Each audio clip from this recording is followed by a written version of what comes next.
Hallelujah. ಯೇಸುವೆ ಸ್ತೋತ್ರ, ಯೇಸುವೆ ವಂದನೆ, ಯೇಸುವೆ ಆರಾಧನೆ. Hallelujah, hallelujah, hallelujah. ಯೇಸುವೆ ಸ್ತೋತ್ರ, ಯೇಸುವೆ ವಂದನೆ, ಯೇಸುವೆ ಆರಾಧನೆ, ಯೇಸುವೆ ಮಹಿಮೆ. Hallelujah, hallelujah, hallelujah. ಈ ಒಂದು ಸಮಯದಲ್ಲಿ ನಾವು ವಿಶ್ವಾಸದ ಕುರಿತಾಗಿ ಸ್ವಲ್ಪ ಧ್ಯಾನ ಮಾಡೋಣ. ವಿಶ್ವಾಸ ದೇವರಲ್ಲಿ ಅಥವಾ ಯೇಸು ಕ್ರಿಸ್ತರಲ್ಲಿ ನಮಗಿರುವ ವಿಶ್ವಾಸದ ಕುರಿತಾಗಿ ನಾವು ಸ್ವಲ್ಪ ಆತ್ಮಿಕ ಸತ್ಯಗಳನ್ನು ದೇವರ ವಾಕ್ಯದಿಂದ ಅಥವಾ ಪವಿತ್ರ ಬೈಬಲ್ ಪುಸ್ತಕದಿಂದ ನಾವು ಕಲಿತ್ಕೊಳ್ಳೋಣ. ಯಾಕೆ ಅಂದರೆ ಇಂದು ನಾವು ನಮ್ಮ ಒಂದು ಕ್ರೈಸ್ತ ಸಭೆಗಳಲ್ಲಿ, ಕ್ರೈಸ್ತ ಸಮೂಹದಲ್ಲಿ ನೋಡುವಾಗ ಫೇಕ್ ಫೇತ್, ಒಂದು ತಪ್ಪಾದ ರೀತಿಯ ವಿಶ್ವಾಸ ಅಥವಾ ವಿಶ್ವಾಸ ಅಲ್ಲದೆ ಇರೋದನ್ನು ವಿಶ್ವಾಸ ಅಂತ ಹೇಳಿಕೊಂಡು ಅನೇಕರು ಇವತ್ತು ಮೋಸ ಹೋಗ್ತಾ ಇದ್ದಾರೆ. ಆದುದರಿಂದ ಸರಿಯಾದ ವಿಶ್ವಾಸ ಏನು ಅನ್ನೋದನ್ನು ನಾವು ದೇವರ ವಾಕ್ಯದ ಆಧಾರದಲ್ಲಿ ನಾವು ಕಲಿಬೇಕು, ಅರ್ಥ ಮಾಡ್ಕೋಬೇಕು. ನಿಜವಾಗ್ಲೂ ನಾವು ಕಲಿತು ಅರ್ಥ ಮಾಡಿಕೊಂಡ್ರೆ ಮಾತ್ರ ನಿಜವಾದ ವಿಶ್ವಾಸಿಗಳಾಗಿ ನಮಗೆ ಜೀವಿಸ್ಲಿಕ್ಕಾಗ್ತದೆ. ಇಲ್ಲದೆ ಇದ್ದರೆ ಈ ಒಂದು ಫೇಕ್ ಬಿಲೀವರ್ ಜೊತೆಗೆ ನಾವು ಸೇರಿಕೊಂಡು ನಾವು ಹಾಳಾಗೋಗ್ತೀವಿ. ಅದರಿಂದ ನಮ್ಮ ವಿಶ್ವಾಸಕ್ಕೆ ಆಧಾರ ದೇವರ ವಾಕ್ಯ. ನೆನ್ಪಿಟ್ಕೊಳ್ಳಿ, ನಮ್ಮ ವಿಶ್ವಾಸಕ್ಕೆ ಆಧಾರ ದೇವರ ವಾಕ್ಯ ಅಥವಾ ಯೇಸು ಕ್ರಿಸ್ತರು.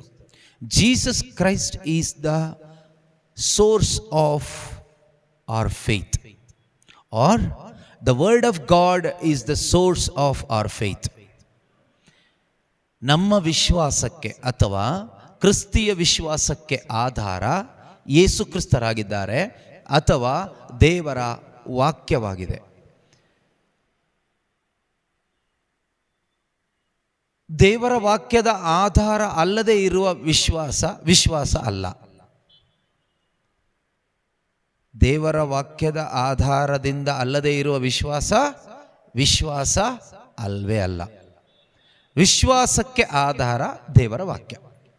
ಆದ್ದರಿಂದ ದೇವರ ವಾಕ್ಯದ ಮುಖಾಂತರವಾಗಿ ನಾವು ವಿಶ್ವಾಸ ಅಂತಕ್ಕಂಥ ಆ ವಿಷಯವನ್ನು ಸ್ವಲ್ಪ ನಾವು ಕಲಿತ್ಕೊಳ್ಳೋಣ.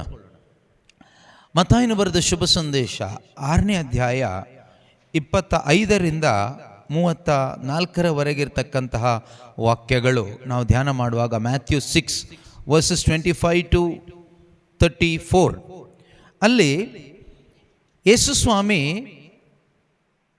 ಜನರನ್ನು ಉದ್ದೇಶಿಸಿ ಹೇಳ್ತಾರೆ, ನಾನು ಹೇಳುವುದನ್ನು ಕೇಳಿ, ಪ್ರಾಣಧಾರಣೆಗೆ ಏನು ಉಣ್ಣುವುದು, ಏನು ಕುಡಿಯುವುದು, ದೇಹ ರಕ್ಷಣೆಗೆ ಏನು ಹೊದೆಯುವುದು ಎಂದು ಚಿಂತೆ ಮಾಡಬೇಡಿ. ಅದಾದಮೇಲೆ ಹಾಗೆ ಮುಂದುವರೆದು 27ನೇ ವಾಕ್ಯದಲ್ಲಿ ಹೇಳ್ತಾರೆ, ಚಿಂತಿಸಿ ನಿಮ್ಮ ಜೀವನಾವಧಿಯನ್ನು ಕೊಂಚ ಕಾಲವಾದರೂ ದೀರ್ಘ ಮಾಡಲು ನಿಮ್ಮಲ್ಲಿ ಯಾರಿಂದ ಆದೀತು? ಉಡುಗೆ ತೊಡುಗೆಗಳ ಚಿಂತೆ ನಿಮಗೆ ಏಕೆ? ಇಷ್ಟೆಲ್ಲ ಹೇಳಿ ಆದಮೇಲೆ ಕೊನೆಯಲ್ಲಿ ಯೇಸು ಸ್ವಾಮಿ ಹೇಳ್ತಾರೆ, ನೀವಾದರೂ ಮೊದಲು ದೇವರ ಸಾಮ್ರಾಜ್ಯಕ್ಕಾಗಿ ಅವರ ಸತ್ಸಂಬಂಧಕ್ಕಾಗಿ ತವಕಪಡಿ, ಇದರೊಂದಿಗೆ ಅವೆಲ್ಲವೂ ನಿಮಗೆ ನೀಡಲಾಗುವುದು. ನೋಡಿ, ಇಲ್ಲಿ ಯೇಸು ಸ್ವಾಮಿ ಏನು ಹೇಳ್ತಾ ಇದ್ದಾರೆ ಅಂದರೆ, ನನ್ನನ್ನು ನಿಮ್ಮನ್ನು ನೋಡಿ ನಮ್ಮೆಲ್ಲರಿಗೂ ಸೇರಿಸಿ ಹೇಳ್ತಾ ಇದ್ದಾರೆ, ಚಿಂತೆ ಮಾಡಬೇಡಿ. Do not be varied. Do not be varied. ನೀವು ಚಿಂತೆ ಮಾಡಬೇಡಿ. ಯಾವ ವಿಷಯದಲ್ಲಿ ಚಿಂತೆ ಮಾಡಬಾರ್ದು ಅಂದರೆ, ಯಾವ ವಿಷಯದಲ್ಲೂ ಚಿಂತೆ ಮಾಡಬಾರ್ದು. ಯಾವ ವಿಷಯದಲ್ಲೂ ಚಿಂತೆ ಮಾಡಬಾರ್ದು. ಬದಲಿಗೆ ನಾವು ಏನು ಮಾಡಬೇಕು ಅಂತ ದೇವರು ಹೇಳ್ತಾ ಇದ್ದಾರೆ ಅಂದರೆ, ನೀವು ಮೊದಲು ದೇವರ ಸಾಮ್ರಾಜ್ಯಕ್ಕಾಗಿಯೂ ಅವರ ಒಂದು ಸತ್ಸಂಬಂಧಕ್ಕಾಗಿಯೂ ತವಕಪಡಿ. ಈಗ ದೇವರ ರಾಜ್ಯಕ್ಕಾಗಿಯೂ ದೇವರ ಸತ್ಸಂಬಂಧಕ್ಕಾಗಿಯೂ ನಾವು ತವಕ ಪಡಬೇಕಾದ್ರೆ ನಮ್ಮ ಒಳಗೆ ಏನಿರಬೇಕು ಗೊತ್ತಾ? ಫೇತ್ ಇರಬೇಕು. If you do not have faith in your heart, You cannot seek God's kingdom first in your life. If you want to seek God's kingdom first and His righteousness first in your life, you must have faith in your heart. Without having faith, you cannot seek God in your life. ದೇವರ ಸಾಮ್ರಾಜ್ಯಕ್ಕಾಗಿ, ಅವರ ಸತ್ಸಂಬಂಧಕ್ಕಾಗಿಯೂ ನಾವು ತವಕ ಪಡಬೇಕಾದ್ರೆ ನಮ್ಮ ಒಳಗಡೆ ಏನಿರಬೇಕು ಅಂದರೆ faith ಇರಬೇಕು, ವಿಶ್ವಾಸ ಇರಬೇಕು. ಒಂದು. ಇನ್ನೊಂದು ಕಡೆ ಯಾವ ವಿಷಯದಲ್ಲೂ ಚಿಂತೆ ಮಾಡದೆ, ಕೊರಗದೆ ನಾವು ಬದುಕಬೇಕಾದ್ರೆ ನಮ್ಮ ಒಳಗಡೆ ನಿಜವಾದ ಒಂದು ಫೇತ್ ಇರಬೇಕು. ಇವತ್ತೇನು ನಮಗೆ ವಿಶ್ವಾಸ ಇದೆ ಅಂತ ನಾವು ಹೇಳ್ಕೊಳ್ತೀವೋ ಅದು ವಿಶ್ವಾಸ ಅಲ್ಲ. ನಮ್ಮೊಳಗಡೆ ನಿಜವಾದ ವಿಶ್ವಾಸ ಅನ್ನೋದು ಇದ್ದಿದ್ದಾದರೆ ಖಂಡಿತವಾಗಲೂ ನಾವು ಚಿಂತೆ ಮಾಡೋದಿಲ್ಲ, ಭಯಪಡೋದು ಇಲ್ಲ. We will not be worried for anything, or we are not afraid of anything. No fear. ನಿಜವಾದ ಒಂದು ವಿಶ್ವಾಸಿ ಅಥವಾ ನಿಜವಾಗಲೂ ವಿಶ್ವಾಸದಲ್ಲಿ ಜೀವಿಸುವಂಥ ಒಬ್ಬ ವ್ಯಕ್ತಿ ನಾವಾಗಿದ್ದರೆ ಖಂಡಿತವಾಗಿಯೂ ನಾವು ಇಹಲೋಕದ ಯಾವ ವಿಷಯದಲ್ಲೂ ಚಿಂತಾಕ್ರಾಂತರಾಗೋದಿಲ್ಲ ಮತ್ತು ಭಯದಲ್ಲಿ ಬದುಕೋದಿಲ್ಲ. ಆದರೆ ಇವತ್ತು ನಮಗೆ ವಿಶ್ವಾಸ ಇದೆ ಅಂತಲೂ ಹೇಳ್ಕೊಳ್ತೀವಿ, ತುಂಬ ಟೆನ್ಷನ್ ಮಾಡ್ಕೊಳ್ತೀವಿ. ವಿಶ್ವಾಸ ಇದೆ ಅಂತಲೂ ಹೇಳ್ಕೊಳ್ತೀವಿ, ಆದರೆ ತುಂಬ ಭಯ ಪಟ್ಕೊಂಡು ಬದುಕ್ತೀವಿ. ಕಾರಣ ಏನು ಅಂದರೆ, ನೀವು ಅಂದ್ಕೊಂಡಿದ್ದೀರಿ ನಿಮಗೆ ವಿಶ್ವಾಸ ಇದೆ ಅಂತ, ಖಂಡಿತವಾಗಲೂ ವಿಶ್ವಾಸ ಇಲ್ಲ. ನೋಡಿ, ಮಾರ್ಕನ ಶುಭ ಸಂದೇಶ 5ನೇ ಅಧ್ಯಾಯದಲ್ಲಿ 41ನೇ ವಾಕ್ಯದಲ್ಲಿ ಯೇಸುಸ್ವಾಮಿ ಹೇಳ್ತಾರೆ, ಯೇಸುಸ್ವಾಮಿಯ ಶಿಷ್ಯರ ಜೊತೆಯಲ್ಲಿ ಬೋಟಲ್ಲಿ ಹೋಗುವಾಗ ಅಲೆಗಳು ಬಂದು ಆ ಬೋಟಿಗೆ ಅಪ್ಪಳಿಸಿ ಅದು ಮುಳುಗಿ ಹೋಗುವಂಥ ಸಂದರ್ಭದಲ್ಲಿ ಶಿಷ್ಯರು ತುಂಬ ಭಯಪಡ್ತಾರೆ. ಭಯಪಟ್ಟಾಗ ಯೇಸುಸ್ವಾಮಿಯನ್ನು ಬಂದು ಅವರು ಎಬ್ಬಿಸ್ತಾರೆ.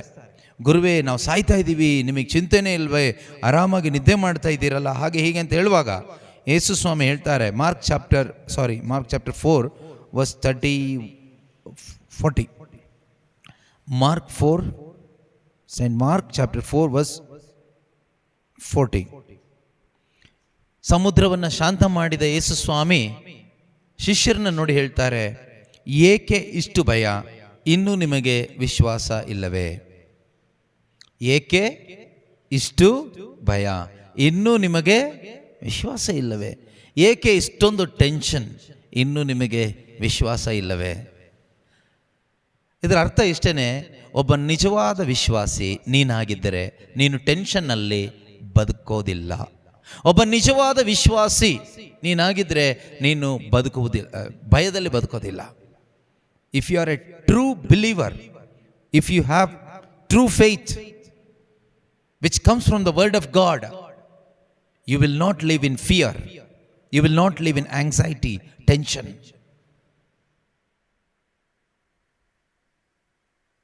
Because you will totally depend on your heavenly Father.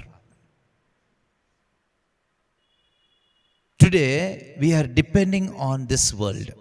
ನಾವಿವತ್ತು ಲೋಕವನ್ನು ಡಿಪೆಂಡ್ ಆಗಿ ಬದುಕ್ತಾ ಇದ್ದೀವಿ, ಮನುಷ್ಯರನ್ನ ಡಿಪೆಂಡ್ ಆಗಿ ಬದುಕ್ತಾ ಇದ್ದೀವಿ, ನಮ್ಮ ಸಾಮರ್ಥ್ಯವನ್ನು ಡಿಪೆಂಡ್ ಆಗಿ ಬದುಕ್ತಾ ಇದ್ದೀವಿ. ಅಲ್ಲಿ ನಾವು ಫೇಲ್ ಆಗ್ತಾ ಇದ್ದೀವಿ. ಎಲ್ಲಿ ನಾವು ಫೇಲ್ ಆಗ್ತಿದ್ದೀವಿ ಅಂದರೆ, ನಾವು ದೇವರನ್ನ ಡಿಪೆಂಡ್ ಆಗಿ ಬದುಕಬೇಕಾದವರು ಮನುಷ್ಯರನ್ನು, ಲೋಕವನ್ನು, ಅಧಿಕಾರಿಗಳನ್ನು, ಹಣವನ್ನು, ನಮ್ಮ ಸ್ವಂತ ಜ್ಞಾನವನ್ನು, ಬುದ್ಧಿಯನ್ನು, ಆರೋಗ್ಯವನ್ನು, ಇದನ್ನೆಲ್ಲ ನಾವು ಡಿಪೆಂಡ್ ಆಗಿ ಬದುಕ್ತಾ ಇದ್ದೀವಿ. We are supposed to depend on God. Who are we? ನಾವು ಯಾರು? We are the children of the Almighty God. ಹೇಳ್ಕೊಳ್ತೀವಿ ನಾವು ಸರ್ವಶಕ್ತ ದೇವರ ಮಕ್ಕಳು ಎಂದು ನಾವು ಹೇಳ್ಕೊಳ್ತೀವಿ. Whom we are depending upon today? Are we truly depending upon our heavenly Father who is almighty, all powerful? ಸರ್ವಶಕ್ತನಾದಂತಹ ನಮ್ಮ ತಂದೆಯಾದ ಆ ಸ್ವರ್ಗೀಯ ಪಿತನನ್ನ, ದೇವರನ್ನ ನಾವು ಆಶ್ರಯಿಸಿ ಬದುಕ್ತಾ ಇದ್ದೀವೋ, ಅಥವಾ ನಾವು ಮನುಷ್ಯರನ್ನ, ಲೋಕವನ್ನು, ಹಣವನ್ನು, ಅಧಿಕಾರಿಗಳನ್ನು ಆಶ್ರಯಿಸಿ ಬದುಕ್ತಾ ಇದ್ದೀವೋ? ಇವತ್ತು ನಾವು ಬಾಯಲ್ಲಿ ಮಾತ್ರ ಹೇಳ್ಕೊಳ್ತಾ ಇದ್ದೀವಿ ಅಷ್ಟೇ, ವಿ ಬಿಲೀವ್ ಇನ್ ಗಾಡ್, ನಾವು ದೇವರನ್ನ ನಂಬ್ತೀವಿ, ನಾವು ಯೇಸು ಕ್ರಿಸ್ತರನ್ನ ನಂಬ್ತೀವಿ, ನಾವು ನಮ್ಮ ಸೃಷ್ಟಿಕರ್ತನಾದ ದೇವರನ್ನ ನಂಬ್ತೀವಿ ಎಂದು ಬಾಯಲ್ಲಿ ಹೇಳಿಕೊಂಡು ಕೇವಲ ಧಾರ್ಮಿಕವಾಗಿ ಮಾತ್ರ ನಮ್ಮ ನಂಬಿಕೆ ತೋರಿಸಿದರೆ ಅದು ನಂಬಿಕೆ ಆಗೋದಿಲ್ಲ. ಧಾರ್ಮಿಕವಾದ ರೀತಿಯಲ್ಲಿ ಅಂದರೆ, ನಾವು ಚರ್ಚಿಗೆ ಬರ್ತೀವಿ, ಇಲ್ಲಿನ ಸಂಪ್ರದಾಯ ಏನಿದೆಯೋ ಅದನ್ನೆಲ್ಲ ನಾವು ಮಾಡ್ತೀವಿ, ಧಾರ್ಮಿಕವಾಗಿ ನಾವು ಅದನ್ನು ತೋರಿಸ್ತೀವಿ. ಆದರೆ ನಮ್ಮ ಆಲೋಚನೆಯಲ್ಲಿ ಏನಿದೆ, ಮೈಂಡಲ್ಲಿ ಏನಿದೆ, ನಮ್ಮ ಹೃದಯದ ಒಳಗಡೆ ಏನಿದೆ, ದಟ್ ಈಸ್ ವೆರಿ ಇಂಪಾರ್ಟೆಂಟ್. ಯೇಸು ಸ್ವಾಮಿ ಖಂಡಿತವಾಗಲೂ ಸುಳ್ಳು ಹೇಳೋದಿಲ್ಲ. ಯೇಸು ಸ್ವಾಮಿ ಖಂಡಿತವಾಗಲೂ ಸುಳ್ಳು ಹೇಳೋದಿಲ್ಲ. ಸುಳ್ಳು ಅಂದರೆ ಅವರ ವಾಕ್ಯ ಯಾವತ್ತೂ ಸುಳ್ಳಾಗೋದಿಲ್ಲ. ಯೇಸು ಕ್ರಿಸ್ತರಲ್ಲಿ ನಿಜವಾಗ್ಲೂ ನಾವು ವಿಶ್ವಾಸ ಇಟ್ಟು ಜೀವಿಸೋದೇ ಆದರೆ ಬೈಬಲ್ ಹೇಳುತ್ತೆ ನಮಗೆ ಆಶಾಭಂಗ ಆಗೋದಿಲ್ಲ. ರೋಮನರಿಗೆ ಬರೆದ ಪತ್ರಿಕೆ ಅಧ್ಯಾಯ 10 ವಾಕ್ಯ 11 ಅನ್ಸುತ್ತೆ. ರೋಮನ್ಸ್ ಚಾಪ್ಟರ್ 10 ವರ್ಸ್ 11 ಏನಂತ ಇದೆ? ಅವರಲ್ಲಿ ಅಂದರೆ ಯಾರಲ್ಲಿ? ದೇವರಲ್ಲಿ, ಯೇಸು ಕ್ರಿಸ್ತರಲ್ಲಿ ವಿಶ್ವಾಸ ಇಡುವ ಯಾರಿಗೂ ಏನಾಗೋದಿಲ್ಲ? ಆಶಾಭಂಗ ಆಗೋದಿಲ್ಲ. ಅಂದರೆ ಡಿಸಪಾಯಿಂಟ್ ಆಗೋದಿಲ್ಲ ಅಂತ. ನೀವು ಹೇಳ್ತೀರಿ I believe in Jesus, I believe in God almighty and I am very much disappointed. You are wrong. ನಿಮಗೆ ತಪ್ಪಾಗಿ ಅರ್ಥ ಆಗಿದೆ. ನೀವು ನಿಜವಾಗ್ಲೂ ಯೇಸು ಕ್ರಿಸ್ತರಲ್ಲಿ ವಿಶ್ವಾಸ ಇಟ್ಟಿದ್ದೇ ಆದರೆ ನೀವು ಡಿಸಪಾಯಿಂಟ್ಮೆಂಟಲ್ಲಿ ಬದುಕಲಿಕ್ಕೆ ಆಗೋದಿಲ್ಲ. ದೇವರು ಬಿಡೋದಿಲ್ಲ. ನಿಮ್ಮ ಜೀವಿತದಲ್ಲಿ ಅನೇಕ ಕಷ್ಟಗಳಿರ್ಬೋದು, ಕೊರತೆಗಳಿರ್ಬೋದು, ಬಟ್ ನಿಮ್ಮ ಒಳಗಡೆ ಡಿಸಪಾಯಿಂಟ್ಮೆಂಟ್ ಇರೋದಿಲ್ಲ. ಡಿಸಪಾಯಿಂಟ್ಮೆಂಟ್ ಯಾಕೆ ನಮ್ಮ ಒಳಗಡೆ ಬರ್ತಾ ಇದೆ ಅಂದರೆ ನಮ್ಮಲ್ಲಿ ವಿಶ್ವಾಸ ಇಲ್ಲ.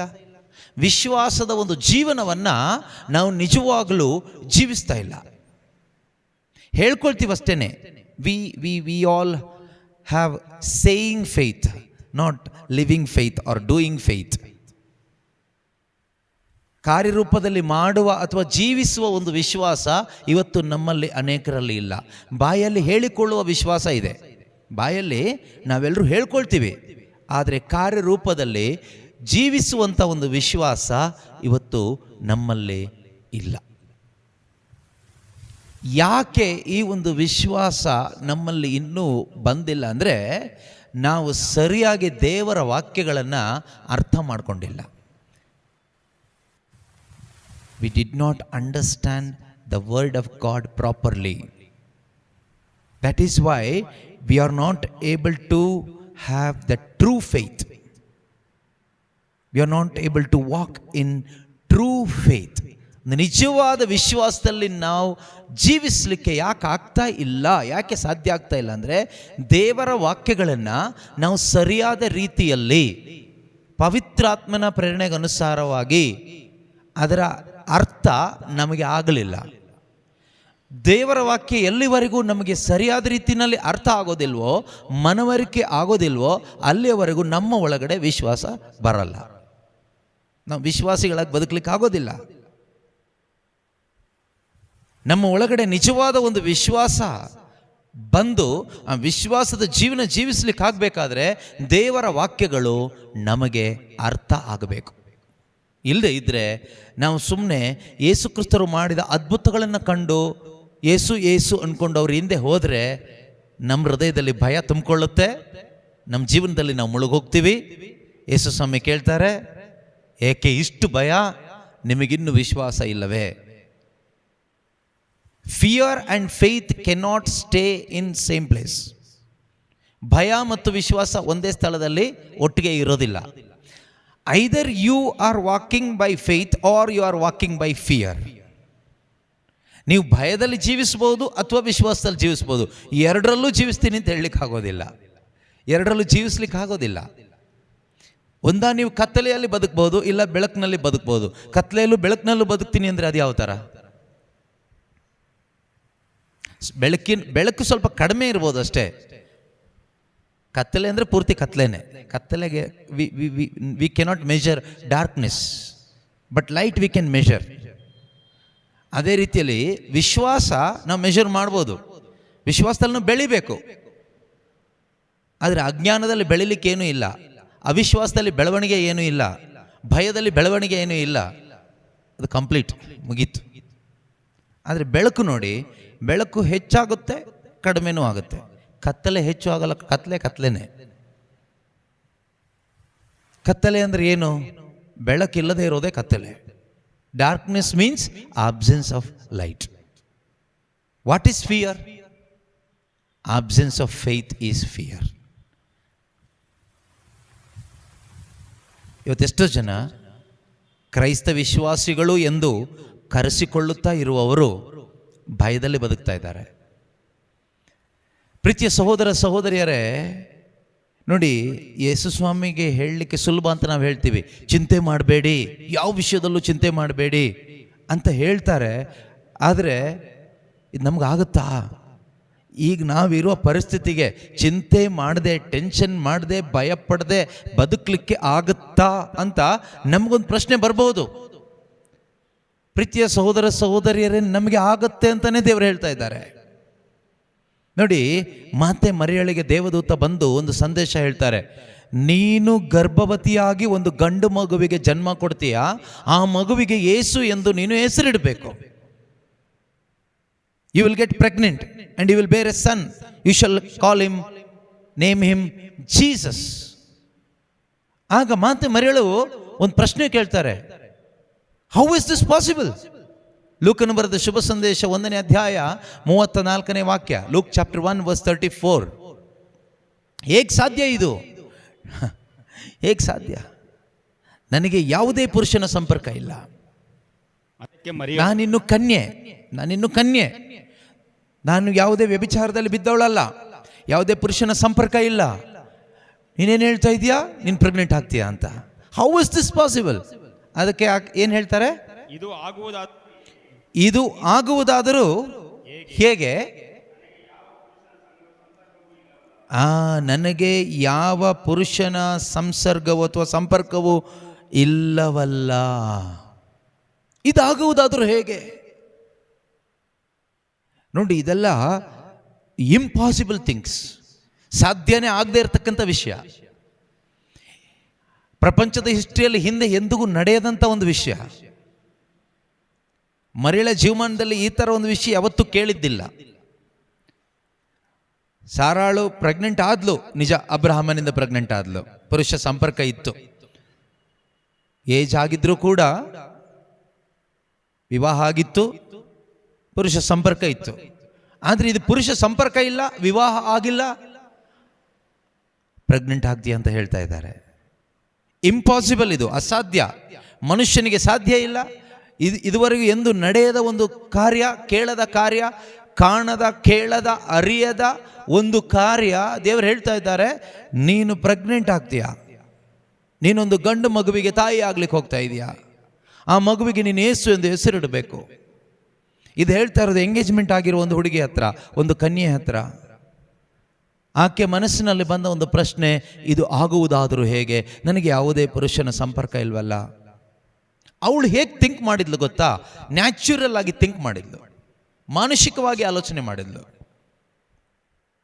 ನಾವು ಕೂಡ ದೇವರು ನಿನ್ನ ಜೀವಿತದಲ್ಲಿ ಕಾರ್ಯ ಮಾಡ್ತಾರೆ, ನೀನು ಮೊದಲು ದೇವರ ರಾಜ್ಯಕ್ಕಾಗಿ, ಅವರ ಸತ್ಸಂಬಂಧಕ್ಕಾಗಿ ತವಕ ಪಡೆಯುವುದರೊಂದಿಗೆ ಅದೆಲ್ಲವೂ ನಿನಗೆ ಕೊಡಲಾಗುವುದು. ನಿನ್ನ ಅಗತ್ಯ ದೇವರು ಪೂರೈಸ್ತಾರೆ. ನೀನು ಮೊದಲು ದೇವರ ರಾಜ್ಯಕ್ಕಾಗಿ, ಅವರ ನೀತಿಗಾಗಿ ತವಕ ಪಡು ಎಂದು ಹೇಳುವಾಗ ನಮಗೆ ಇದು ಮಾಡ್ಲಿಕ್ಕೆ ಆಗ್ತಾ ಇಲ್ಲ ಅಂದರೆ ಅದರ ಅರ್ಥ ನಿನ್ನ ಒಳಗಡೆ ವಿಶ್ವಾಸ ಇಲ್ಲ, ನಿನ್ನ ಒಳಗಡೆ ಅವಿಶ್ವಾಸ ಇದೆ.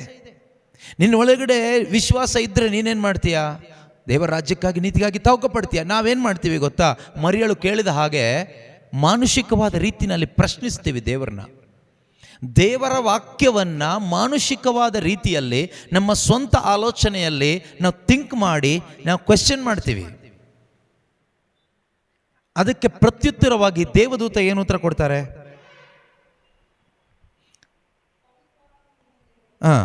ಪವಿತ್ರಾತ್ಮ ನಿನ್ನ ಮೇಲೆ ಬರುವರು, ಪರಾತ್ಪರ ದೇವರ ಶಕ್ತಿ ನಿನ್ನನ್ನು ಆವರಿಸುವುದು, ಇದರಿಂದ ನಿನಗೆ ಮಗು ಆಗುತ್ತೆ ಅಂತ ಹೇಳ್ತಾರೆ. ಅದಾದ್ಮೇಲೆ ಹೇಳ್ತಾರೆ, ದೇವರಿಗೆ ಅಸಾಧ್ಯವಾದದ್ದು ಯಾವುದೂ ಇಲ್ಲ. ಇದು ಹೇಗೆ ಸಾಧ್ಯ ಕೇಳಿದರೆ, ಹೋಲಿ ಸ್ಪಿರಿಟ್ ಇಂದ ಸಾಧ್ಯ. When you believe in God's word, Holy Spirit will act on behalf of you. When you believe in God, when you put your trust in God's word, Holy Spirit will manifest God's glory in your life. Why to depend on people? ಮನುಷ್ಯರನ್ನ ಯಾಕೆ depend ಆಗಬೇಕು? When you put your trust in God's word, Holy Spirit will act there.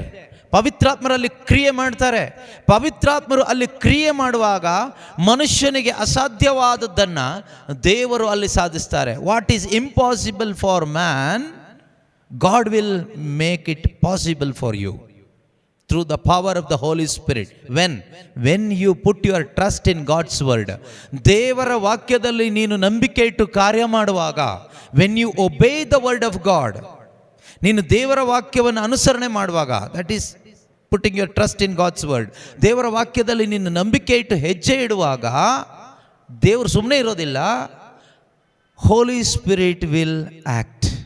ಪವಿತ್ರಾತ್ಮರು ಕಾರ್ಯ ಮಾಡ್ತಾರೆ. ಆಗೇನಾಗುತ್ತೆ? ಮನುಷ್ಯನಿಗೆ ಅಸಾಧ್ಯವಾದ ಕಾರ್ಯಗಳು ಅಲ್ಲಿ ದೇವರು ನಿನ್ನಲ್ಲಿ ಸಾಧಿಸ್ತಾರೆ. ಇದು ಮಾತೆ ಮರಿಯಳ ಜೀವಿತದಲ್ಲಿ ಆಯಿತು. ಮರಿಯಳು ಏನು ಮಾಡಿದರು? ಆಗ ಮರಿಯಳು, ಇಗೋ ನಾನು ದೇವರ ದಾಸಿ, ನೀವು ಹೇಳಿದಂತೆ ನನಗಾಗಲಿ ಎಂದಳು. ನೋಡಿ, ದೇವರು ಯಾರ ಜೀವನದಲ್ಲೂ ಕೂಡ ಕಾರ್ಯ ಮಾಡುವಾಗ ಫೋರ್ಸ್ ಮಾಡೋದಿಲ್ಲ, ಓಕೆ, ಒತ್ತಾಯ ಮಾಡೋದಿಲ್ಲ. God will send His word first. Only if you believe and accept that word, God will act on that word. He will manifest His glory, His power in your life. ಮಾತೆ ಮರಿಯಳನ್ನ ಕೇಳದೇನೆ ದೇವರು ಆಕೆಗೆ pregnant ಮಾಡ್ಬೋದಾಗಿತ್ತು ಪವಿತ್ರಾತ್ಮನ ಶಕ್ತಿಯಿಂದ. ಆದರೆ ಅದು ಮಾಡಿಲ್ಲ. ಯಾಕೆ ಅಂದರೆ ಆಕೆಯ ಸಮ್ಮತಿ ದೇವರಿಗೆ ಬೇಕಾಗಿತ್ತು. ಅದೇ ರೀತಿಯಲ್ಲಿ ದೇವರು ನಮ್ಮ ಜೀವಿತದಲ್ಲಿ ತನ್ನಷ್ಟಕ್ಕೆ ತಾನೇ ಕಾರ್ಯ ಮಾಡ್ಬೋದಲ್ಲ ಅಂತ ನಾವು ಹೇಳ್ತೀವಿ.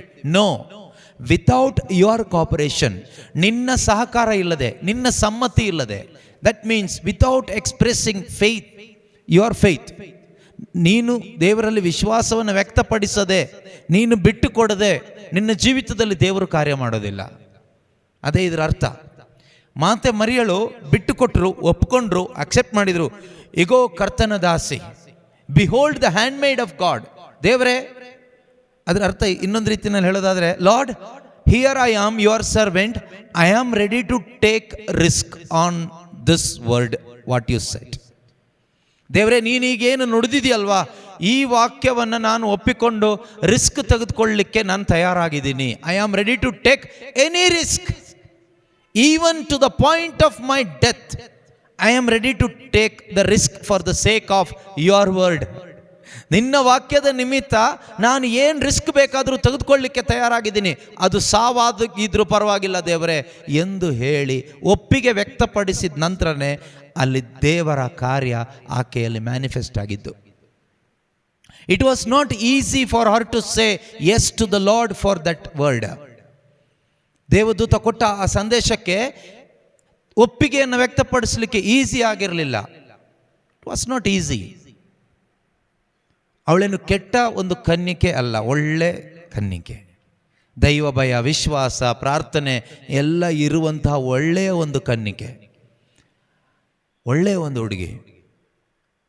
ಆಕೆ ಆ ಒಂದು ಸಮಾಜದಲ್ಲಿ ಒಬ್ಬ ಒಳ್ಳೆ ಮನುಷ್ಯನ ಜೊತೆ, ಜೋಸೆಫ್ ಜೊತೆಯಲ್ಲಿ ಎಂಗೇಜ್ಮೆಂಟ್ ಆದಮೇಲೆ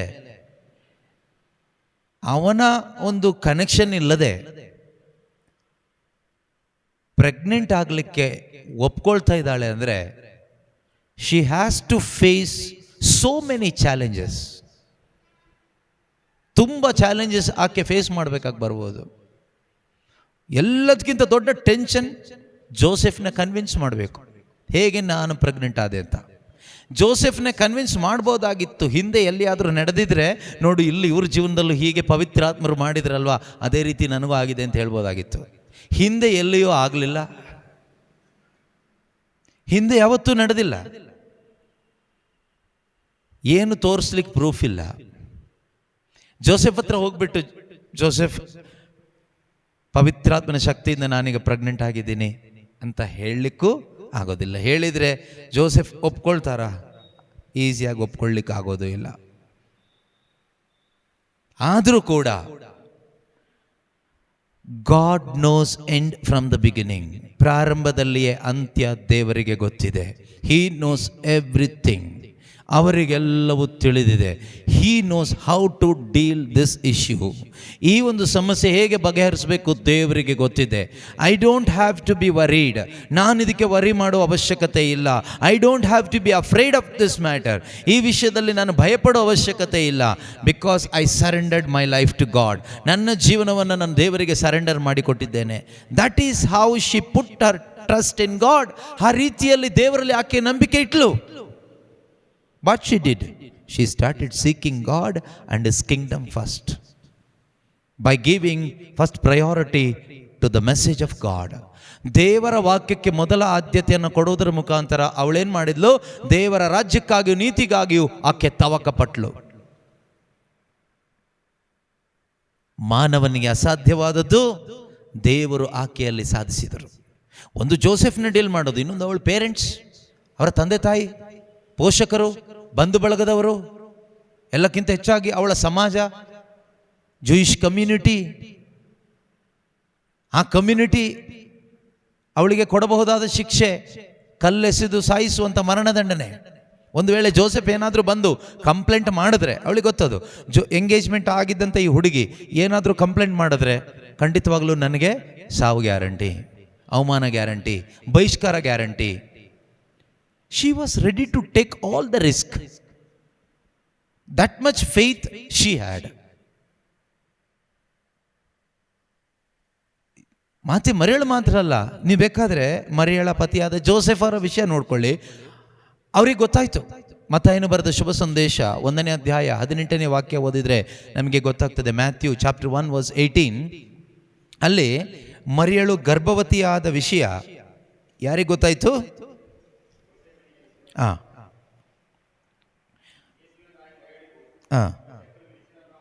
ಓಕೆ. ಅವರಿಬ್ಬರು ಕೂಡಿ ಬಾಳುವುದಕ್ಕೆ ಮುಂಚೆಯೇ ಮರಿಯಳು ಗರ್ಭವತಿ ಆಗಿರುವುದು ತಿಳಿದು ಬಂತು. ಯಾರಿಗೆ ತಿಳಿದು ಬಂತು? ಜೋಸೆಫ್ಗೆ ತಿಳಿದು ಬಂತು. ಜೋಸೆಫ್ಗೆ ತಿಳಿದು ಬಂದಾಗ ಅವನೊಬ್ಬ ಒಳ್ಳೆ ಮನುಷ್ಯ, ಅವಳನ್ನು ಅವಮಾನಕ್ಕೆ ಗುರಿ ಮಾಡಬೇಕು ಅಂತಕ್ಕಂಥ ಉದ್ದೇಶ ಇಲ್ಲ. ಹಾಗೆ ಗೊತ್ತಿಲ್ಲದ ಹಾಗೆ ಎಂಗೇಜ್ಮೆಂಟ್ ಬ್ರೇಕ್ ಮಾಡಿಬಿಡೋಣ ಅಂತ ಯೋಚನೆ ಮಾಡಿದ. ಆಗ ದೇವದೂತನು ಕನಸಿನಲ್ಲಿ ಕಾಣಿಸ್ಕೊಂಡು ಹೇಳ್ತಾನೆ, ಈ ಮರಿಯಳು ಪ್ರೆಗ್ನೆಂಟ್ ಆಗಿರುವುದು ಪವಿತ್ರಾತ್ಮನ ಶಕ್ತಿಯಿಂದ. ಮರಿಯಳನ್ನು ನಿನ್ನ ಪತ್ನಿಯನ್ನಾಗಿ ಸ್ವೀಕರಿಸಲು ಅಂಜಬೇಡ, ಆಕೆ ಗರ್ಭ ಧರಿಸಿರುವುದು ಪವಿತ್ರಾತ್ಮನ ಪ್ರಭಾವದಿಂದಲೇ ಅಂತ ದೇವದೂತ ಕನಸಿನಲ್ಲಿ ಕಾಣಿಸ್ಕೊಂಡು ಜೋಸೆಫ್ಗೆ ಹೇಳ್ತಾರೆ. ಅದಾದಮೇಲೆ 24ನೇ ವಾಕ್ಯ ಹೇಳ್ತದೆ, ಜೋಸೆಫನು ಎಚ್ಚೆತ್ತು ದೇವದೂತನ ಆಜ್ಞೆ ಪ್ರಕಾರ ಮರಿಯಳನ್ನು ವಿವಾಹ ಮಾಡಿಕೊಂಡನು. ಇಮ್ಯಾಜಿನ್ ಮಾಡಿ ನೋಡಿ, ಜೋಸೆಫ್ ಜೊತೆಗೆ ಎಂಗೇಜ್ಮೆಂಟ್ ಆಗಿದೆ ಮರಿಯಳಿಗೆ, ಆದರೆ ಮರಿಯಳು ಪ್ರೆಗ್ನೆಂಟ್ ಆಗಿದ್ದಾಳೆ. ಜೋಸೆಫ್ನಿಂದ ಪ್ರೆಗ್ನೆಂಟ್ ಆಗಿದ್ದಲ್ಲ, ಪವಿತ್ರಾತ್ಮನಿಂದ.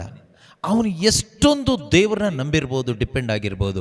ಅವಳನ್ನ ಎಲ್ಲ ಜನರ ಮುಂದೆ ಮದುವೆ ಆಗಬೇಕಾದ್ರೆ, ಒಂದು ವೇಳೆ ಈ ಮದುವೆ ಆದ ಟೈಮಲ್ಲಿ ಅವಳಿಗೆ ಎಷ್ಟು ತಿಂಗಳು ಗೊತ್ತಿಲ್ಲ, ಮೇ ಬಿ 3 ತಿಂಗಳು ಇರ್ಬೋದು, 4 ತಿಂಗಳು ಇರ್ಬೋದು, 6 ತಿಂಗಳು ಇರ್ಬೋದು, ಹೊಟ್ಟೆ ಎಲ್ಲ ಮುಂದೆ ಬಂದಿರ್ಬೋದು, ಅಥವಾ ಆ ಪ್ರೆಗ್ನೆನ್ಸಿಯ ಸಿಂಪ್ಟಮ್ಸ್ ಎಲ್ಲ ಆಕೆಯಲ್ಲಿ ಕಂಡಿರ್ಬೋದು. ಇದನ್ನು ಜೋಸೆಫ್ ಕುಟುಂಬದವರು ಪ್ರಶ್ನಿಸ್ಬೋದು. ಆದರೆ ಜೋಸೆಫ್ ಎಲ್ಲೂ ಮಾತಾಡ್ತಾ ಇಲ್ಲ, ಮೌನವಾಗಿ ಆಕೆಯನ್ನು ತನ್ನ ಹೆಂಡತಿಯಾಗಿ ಸ್ವೀಕಾರ ಮಾಡ್ತಾನೆ. Without faith how is this possible? ಫೇತಲ್ಲಿ ಆರ್ಗ್ಯುಮೆಂಟ್ಸ್ ಅನ್ನೋದು ಬರೋದೇ ಇಲ್ಲ. Joseph no argument. ಜೋಸೆಫರಿಗೆ ಆರ್ಗ್ಯುಮೆಂಟೇ ಇಲ್ಲ. No words to say, no nothing to justify. ಅಲ್ಲಿ ಏನು ಸಮರ್ಥಿಸ್ಕೊಳ್ಳಿಕ್ಕೇನೂ ಇಲ್ಲ, ಮಾತಾಡ್ಲಿಕ್ಕೇನೂ ಇಲ್ಲ. ಮೌನವಾಗಿ ದೇವರು ಹೇಳಿದ್ದಕ್ಕೆ ಶಿರಬಾಗಿ ಹೆಜ್ಜೆ ಇಡ್ತಾರೆ. ಯಾರು ಏನಾದರೂ ಹೇಳ್ಕೊಳ್ಳಿ, ಜನ ಮಾತಾಡ್ಕೋಬೋದಾಗಿತ್ತು. ಯಾವನಿಂದಾನೋ ಪ್ರೆಗ್ನೆಂಟ್ ಆದ ಈ ಮರಿಯಳನ್ನು ಇವನು ಯಾಕೆ ಮದುವೆ ಆಗ್ತಾ ಇದ್ದಾನೆ, ಇವನಿಗೆ ಬೇರೆ ಹುಡುಗಿಯರು ಸಿಗ್ತಾ ಇರಲಿಲ್ವಾ, ಗತಿ ಇರಲಿಲ್ವಾ, ಇವನಿಗೆ ತಲೆ ಕೆಟ್ಟಿದೆಯಾ, ಅಥವಾ ಮದುವೆಗಿಂತ ಮುಂಚೆ ನೋಡಿ ಏನೇನೋ ಮಾಡ್ಕೊಂಡು ಬಿಟ್ಟು ಈಗ ಮದುವೆ ಆಗ್ತಾ ಇದ್ದಾನೆ, ಏನು ಗೊತ್ತಿಲ್ಲದೆ ಇರೋರ ಥರ ಮಾತಾಡ್ಕೊಳ್ಬಹುದಾಗಿತ್ತು. ಸಾಧ್ಯತೆಗಳಿದೆ. ಯಾಕೆಂದರೆ ಜೋಸೆಫರು ಮರಿಯಳು ಬದುಕಿದ್ದು ನಮ್ಮ ಥರ ಇರೋ ಮನುಷ್ಯರ ಮಧ್ಯದಲ್ಲಿ, ಸ್ವರ್ಗದಲ್ಲಿ ಅಲ್ಲ, ಸೈಂಟ್ಸ್ಗಳ ಮಧ್ಯದಲ್ಲಿ ಅಲ್ಲ, ದೇವದೂತರ ಮಧ್ಯದಲ್ಲಿ ಅಲ್ಲ, ಸ್ವಾರ್ಥ ತುಂಬಿರುವ ಮನುಷ್ಯರ ಮಧ್ಯದಲ್ಲಿ ಅವರು ಜೀವಿಸಿದ್ದು.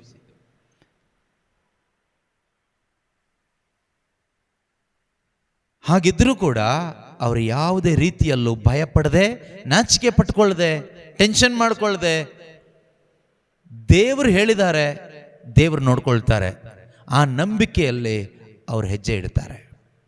God said it, god will do the rest.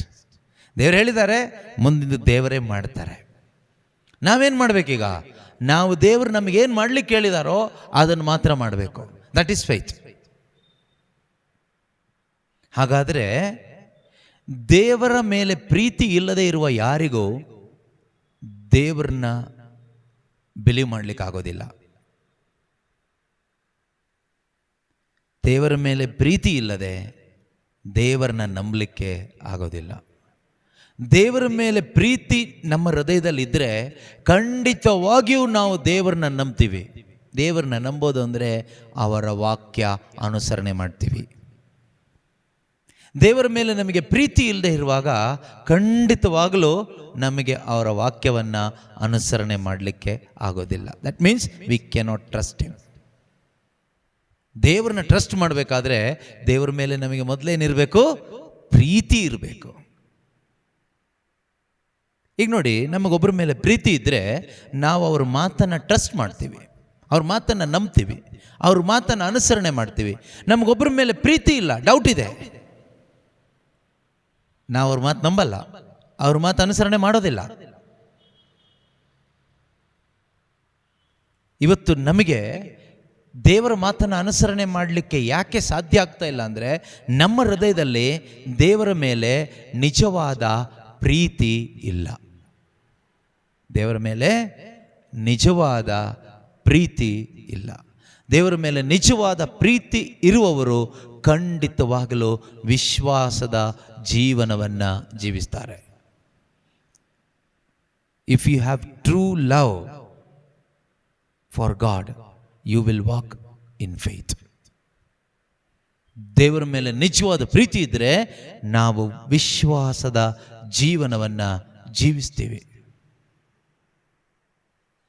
Abraham, ಪಿತಾಮಹ ಅಬ್ರಹಾಮ, ಅವರಿಗೆ ದೇವರ ಮೇಲೆ ಪ್ರೀತಿ ಇತ್ತು. ದೇವರ ಮೇಲೆ ಪ್ರೀತಿ ಇದ್ದಿದ್ದರಿಂದ ದೇವರು, ನೀನು ನಿನ್ನ ಸ್ವಂತ ಜನರನ್ನು, ಊರನ್ನು ಬಿಟ್ಟು ನಾನು ತೋರಿಸುವ ಸ್ಥಳಕ್ಕೆ ಹೋಗು ಎಂದು ಹೇಳಿದಾಗ ಅಬ್ರಹಾಮ ಆ ಊರನ್ನೇ ಬಿಟ್ಟು, ತನ್ನ ಬಳಗದವರನ್ನ ಬಿಟ್ಟು ಹೊರಟೋಗ್ತಾನೆ. ಎಲ್ಲಿಗೆ ಅಂತ ದೇವರು ಹೇಳಲಿಲ್ಲ, ನಾನು ತೋರಿಸುವ ಜಾಗಕ್ಕೆ ಹೋಗು ಅಷ್ಟೇ ಹೇಳಿದ ದೇವರು. ಆದಿಕಾಂಡ 12ನೇ ಅಧ್ಯಾಯದಲ್ಲಿ ನಾವು ಈ ಘಟನೆಯನ್ನು ನೋಡ್ತೀವಿ. ಜೆನಿಸಿಸ್ ಚಾಪ್ಟರ್ 12, ಜೆನಿಸಿಸ್ ಚಾಪ್ಟರ್ 12, ಆದಿಕಾಂಡ 12ನೇ ಅಧ್ಯಾಯ. ಅಲ್ಲಿ ದೇವರು ಅಬ್ರಹಾಮನಿಗೆ ಕರೆದು, ಅವನ ಹೆಸರು ಹಿಡಿದು ಕರೆದು ಹೇಳ್ತಾರೆ, ಏನಂತ ಓದಿ.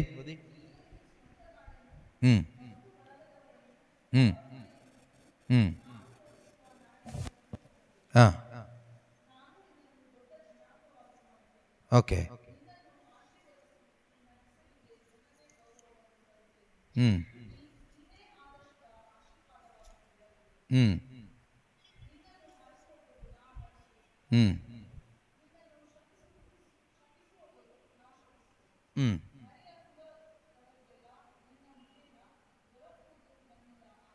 ಓಕೆ,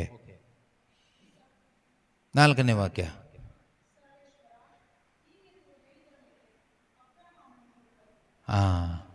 ಸರ್ವೇಶ್ವರ ಹೀಗೆ ಹೇಳಿದ ಮೇಲೆ ಅಬ್ರಹಾಮನು ಚಿಂತೆ ಮಾಡ್ತಾ ಕುತ್ಕೊಂಡು ಅಂತ ಇದೆಯಾ? ಪ್ರಾರ್ಥನೆ ಮಾಡ್ತಾ ಕುತ್ಕೊಂಡು ಅಂತ ಇದೆಯಾ? ದೇವರು ಹೇಳ್ತಾರೆ ಅಬ್ರಹಾಮನಿಗೆ, ನೀನು ನಿನ್ನ ಸ್ವಂತ ನಾಡನ್ನು, ಬಂಧು ಬಳಗದವರನ್ನು ಬಿಟ್ಟು ನಾನು ತೋರಿಸುವ ನಾಡಿಗೆ ಹೋಗು, ನಾನು ನಿನ್ನನ್ನು ಆಶೀರ್ವದಿಸ್ತೀನಿ, ದೊಡ್ಡ ಆಶೀರ್ವಾದವನ್ನಾಗಿ ಮಾಡ್ತೀನಿ ಅಂತ ಹೇಳಿದ್ರು. ಅಬ್ರಹಾಮ ಹುಟ್ಟಿ ಬೆಳೆದ ಊರು, ಮನೆ, ಬಂಧು ಬಳಗ ಎಲ್ಲರನ್ನು ಬಿಟ್ಟು ಹೊರಟ. ಎಲ್ಲಿಗೆ ಅಂತ ಗೊತ್ತಿಲ್ಲದೆ ಇದ್ದರೂ ಅವನು ಹೊರಟ. ದೇವ್ರು ಹೇಳಲಿಲ್ಲ, ದೇವರೊಂದು ಕ್ಲಿಯರ್ ಪಿಕ್ಚರ್ ಕೊಟ್ಟಿಲ್ಲ ಅವನಿಗೆ, ಇಂಥ ಜಾಗಕ್ಕೆ ಹೋಗು ಅಂತ ಹೇಳಲಿಲ್ಲ. ಹೊರಡು, ನಾನು ತೋರಿಸುವ ಜಾಗಕ್ಕೆ ಹೊರಡು ಅಂತ ಹೇಳಿದ್ರು. ಬೈಬಲ್ ವಾಕ್ಯ ಹೇಳುತ್ತೆ, ಅಬ್ರಹಾಮನು ಹೊರಟನು. ಎಲ್ಲಿಗೆ ಗೊತ್ತಿಲ್ಲ. ದೇವರೊಂದು ಟಾರ್ಗೆಟ್ ಕೊಡದೇ ಇದ್ರೂ ಕೂಡ, ಇಂಥ ಜಾಗಕ್ಕೆ ಹೋಗುವಂತ ಒಂದು ಟಾರ್ಗೆಟೇ ಇಲ್ಲ, ಆದರೂ ಕೂಡ ಅವನು ಮನೆಯಿಂದ ಹೊರಗಡೆ ಬೀಳ್ತಾನೆ. ಏನನ್ನ ನಂಬಿ ಹೊರಗಡೆ ಬೀಳ್ತಾನೆ? ದೇವರ ಮೇಲೆ ಅವನಿಗಿದ್ದ ಪ್ರೀತಿ. God is my father, he will take care of me, I love my daddy. ನನ್ನಪ್ಪನನ್ನು ನಾನು ಪ್ರೀತಿಸ್ತೀನಿ, ನನ್ನಪ್ಪ ನನ್ನ ಬಗ್ಗೆ ನೋಡ್ಕೊಳ್ತಾರೆ. I don't have to be worried for my food, my shelter, my clothing. ನನ್ನ ಊಟ, ನನ್ನ ಬಟ್ಟೆ, ನನ್ನ ನೆಲೆಯ ಬಗ್ಗೆ ನಾನು ಚಿಂತೆ ಮಾಡೋ ಅವಶ್ಯಕತೆ ಇಲ್ಲ. My duty is to do what he says. ಅವ್ರು ಹೇಳಿದ್ದೇನೋ ಅದನ್ನು ಮಾಡ್ತಾ ಹೋಗೋದು ಅಷ್ಟೇ ನನ್ನ ಕೆಲಸ. ನೋಡಿ, ಅಬ್ರಹಾಮನಿಗೆ ದೇವರ ಮೇಲೆ ಎಷ್ಟು ನಂಬಿಕೆ ಇತ್ತು ಅಂದರೆ, ಅಬ್ರಹಾಮ ಕೇಳ್ತಾ ಇಲ್ಲ ದೇವ್ರ ಹತ್ರ, ದೇವ್ರೇ ಎಲ್ಲಿಗೆ ಹೋಗೋದು, ಅಲ್ಲಿ ಊಟ ಎಲ್ಲ ಇದೆಯಾ? ನಾವು ಕೇಳ್ತೀವಲ್ವಾ, ಎಲ್ಲಾದರೂ ಧ್ಯಾನಕ್ಕೆ ನಮ್ಮನ್ನು ಕರೆದ್ರೆ ಕೇಳ್ತೀವಿ, ನಮಗೆ ಮಲಗಲಿಕ್ಕೆ ವ್ಯವಸ್ಥೆ ಎಲ್ಲಿದೆ ಬ್ರದರ್? ಮಲಗಲಿಕ್ಕೆ ನಿಮ್ಗೆ ಅಲ್ಲಿ ಇಲ್ಲಿ ಇದೆ. ಊಟ ನಾವು ಇಲ್ಲಿ ಅರೇಂಜ್ ಮಾಡಿದ್ದೀವಿ, ಓಕೆ, ಎಲ್ಲ ಕೇಳ್ತೀವಿ. ಆಮೇಲೆ ಬಂದು ಹೋಗ್ಲಿಕ್ಕೆ ಚಾರ್ಜ್ ಅದು ಕೇಳ್ತೀವಿ, ಎಲ್ಲ ಕೇಳ್ತೀವಿ, ಗೊತ್ತಾಗಬೇಕಲ್ಲ. ಆಮೇಲೆ ಫ್ಯಾನ್ ಇದೆಯಾ, ಸೊಳ್ಳೆ ಇದೆಯಾ, ಎಲ್ಲ ವಿಚಾರಿಸ್ತೀವಿ. ಸೊಳ್ಳೆ ಬತ್ತಿ ಇದೆಯಾ, ಸಿಗುತ್ತಾ ಅಲ್ಲಿ, ಅಂಗಡಿ ಇದೆಯಾ, ಹೋಟೆಲೆಲ್ಲ ಪಕ್ಕ ಇದೆಯಾ, ದೂರ ಇದೆಯಾ, ಜನ ಬರ್ತಾರಾ, ಜನ ಕೇಳ್ತಾರಾ, ಜನಕ್ಕೆ ಅರ್ಥ ಆಗುತ್ತಾ, ಎಲ್ಲ ಕೇಳಿ ತಿಳ್ಕೊಂಡು, ಬಿಸಿಲು ಇದೆಯಾ, ಮಳೆ ಇದೆಯಾ, ಎಲ್ಲ ಕೇಳ್ಕೊಂಡು ಹೋಗ್ತೀವಿ. ಅಬ್ರಹಾಮ ಏನು ಕೇಳಲಿಲ್ಲ.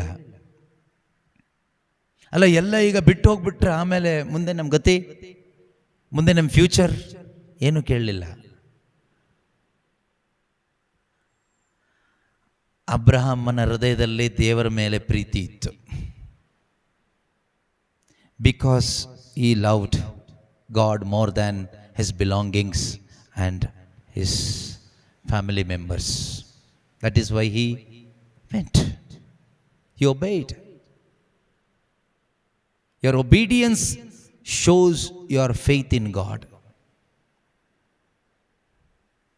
Your obedience shows your faith in God, not only your prayer. ಪ್ರಾರ್ಥನೆ ಅಲ್ಲ ನಿಮ್ಮ ವಿಶ್ವಾಸ ತೋರಿಸ್ಕೊಡೋದು, ಅಥವಾ ಯಾವುದೇ ವಿಧವಾದ ಒಂದು ಧಾರ್ಮಿಕ ಆಚರಣೆ ಅಲ್ಲ ನಿಮ್ಮ ವಿಶ್ವಾಸ ತೋರಿಸ್ಕೊಡೋದು. Your obedience, because Bible says obedience is better than sacrifice. ಬಲಿ ಅರ್ಪಣೆಗಿಂತ ವಿಧೇಯತೆ ಶ್ರೇಷ್ಠವಾದದ್ದು, ದೇವರು ಮೆಚ್ಚುವಂಥದ್ದು ಅಂತ ಬೈಬಲ್ ಹೇಳುತ್ತೆ. Obedience is better or greater than your prayers, your fasting, you are doing so many religious actions. ನಿಮ್ಮ ಧಾರ್ಮಿಕ ಎಲ್ಲ ಕಾರ್ಯಗಳಿಗಿಂತಲೂ ಆಚರಣೆಗಳಿಗಿಂತಲೂ ಶ್ರೇಷ್ಠವಾದದ್ದು ವಿಧೇಯತೆ. ನೋಡಿ, ನಾವಿಷ್ಟು ಗಂಟೆಗಳು ಕುತ್ಕೊಂಡು ವಾಕ್ಯ ಕೇಳಿಸ್ಕೊಳ್ತೀವಿ, ಮನೆಗೆ ಹೋಗ್ತೀವಿ, ಆದರೆ ಈ ಕೇಳಿಸ್ಕೊಂಡ ವಾಕ್ಯ ನಾವು ಎಷ್ಟು ಅನುಸರಣೆ ಮಾಡ್ತೀವಲ್ವಾ, that pleases God. What pleases God? ಇಲ್ಲಿ ಕುತ್ಕೊಂಡು ವಾಕ್ಯ ಕೇಳಿಸ್ಕೊಳ್ತಾ ಇರೋದು ದೇವರಿಗೆ ಮೆಚ್ಚುಗೆ ಉಂಟು ಮಾಡೋದಿಲ್ಲ. ಆದರೆ ಇಲ್ಲಿ ಕೇಳಿಸ್ಕೊಂಡ ವಾಕ್ಯವನ್ನು ನೀವು ಮನೆಗಳಿಗೆ ಹೋಗಿ ಪ್ರಾಕ್ಟೀಸ್ ಮಾಡ್ತೀರಲ್ವಾ, ಯಾರೆಲ್ಲ ಈ ವಾಕ್ಯವನ್ನು ಎಲ್ಲೆಲ್ಲಿಂದ ಕೇಳಿಸ್ಕೊಳ್ತಾ ಇದ್ದೀರೋ, ಕೇಳಿಸಿಕೊಂಡಿದ್ದನ್ನು ಅಥವಾ ಬರ್ಕೊಂಡಿದ್ದನ್ನು, ನೋಟ್ ಮಾಡ್ಕೊಂಡಿದ್ದನ್ನು ನೀವಿರುವ ಸ್ಥಳದಲ್ಲಿ ನೀವು ಏನು ಅನುಸರಣೆ ಮಾಡ್ತೀರಲ್ವೋ, that pleases God. That means faith pleases God. Abraham's obedience was pleasing to God. His life was pleasing to God. ಅಬ್ರಹಾಮನ ಜೀವನ ಅನುಸರಣೆ ದೇವರಿಗೆ ಮೆಚ್ಚುಗೆ ಆಯಿತು. ಅವನು ಸುಮ್ಮನೆ ದೇವರು ಹೇಳಿದ್ದನ್ನು ಕೇಳಿಸ್ಕೊಂಡು ದೇವರಿಗೆ ಪ್ರಶ್ನೆ ಹಾಕೊಂಡು ಕುತ್ಕೊಳ್ಳಿಲ್ಲ. ಅದು ಹಾಗಾದರೆ ಮುಂದೇನು, ಮುಂದೇನು, ಹಾಗಾದರೆ ಹೀಗೆ, ಹೀಗಾದರೆ ಹಾಗೆ. ಏನು ಆರ್ಗ್ಯುಮೆಂಟ್ ಇಲ್ಲ. ಮಾತೆ ಮರಿಯಳು, ಏನೂ ಆರ್ಗ್ಯುಮೆಂಟ್ ಇಲ್ಲ. ಜೋಸೆಫರ್ದು ಏನೂ ಆರ್ಗ್ಯುಮೆಂಟ್ ಇಲ್ಲ. ಇನ್ನೊಂದು ರೀತಿಯಲ್ಲಿ ಹೇಳೋದಾದರೆ, ಫೇತ್ ಅಂತ ಬರುವಾಗ ಅದರಲ್ಲಿ ಸ್ಯಾಕ್ರಿಫೈಸ್ ಬರುತ್ತೆ. When it comes to the matter of faith, there must be a sacrifice from our side. ನಮ್ಮ ಕಡೆಯಿಂದ ಒಂದು ಸ್ಯಾಕ್ರಿಫೈಸ್ ಬೇಕು, ತ್ಯಾಗ ಬೇಕು. ಮರಿಯಳು ಸ್ಯಾಕ್ರಿಫೈಸ್ ಮಾಡಿದ್ಲು. ಏನನ್ನ? She sacrificed her whole being, her life, dignity, her future, her name, fame, everything she sacrificed. Joseph sacrificed. Abraham sacrificed. Faith without a sacrifice is a dead faith. Faith without sacrifice is a dead faith. ಅದನ್ನು ಇನ್ನೊಂದು ರೀತಿಯಲ್ಲಿ ಹೇಳಿದ್ದಾರೆ ಯಾಕೋಬರು. Faith without action is dead.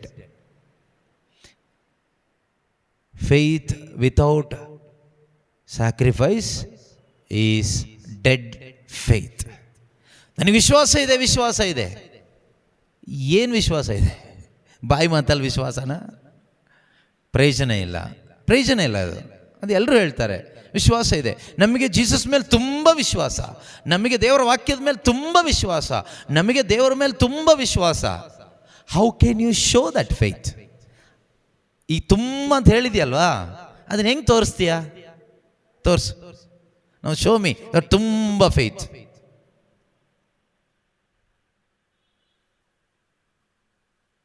ತೋರಿಸು. ಹೇಗೆ ತೋರಿಸ್ತೀಯಾ? ಬಾಯಲ್ಲಿ ಹೇಳಿ ತೋರಿಸ್ತೀಯಾ? ಪ್ರಯೋಜನ ಇಲ್ಲ. ನಾವೆಲ್ಲರೂ ತೋರಿಸ್ತಾ ಇರೋದು ಹೇಗೆ ಗೊತ್ತಾ? ಹೀಗೆ ಬಾಯಲ್ಲಿ ಹೇಳಿ ತೋರಿಸ್ತೀವಿ.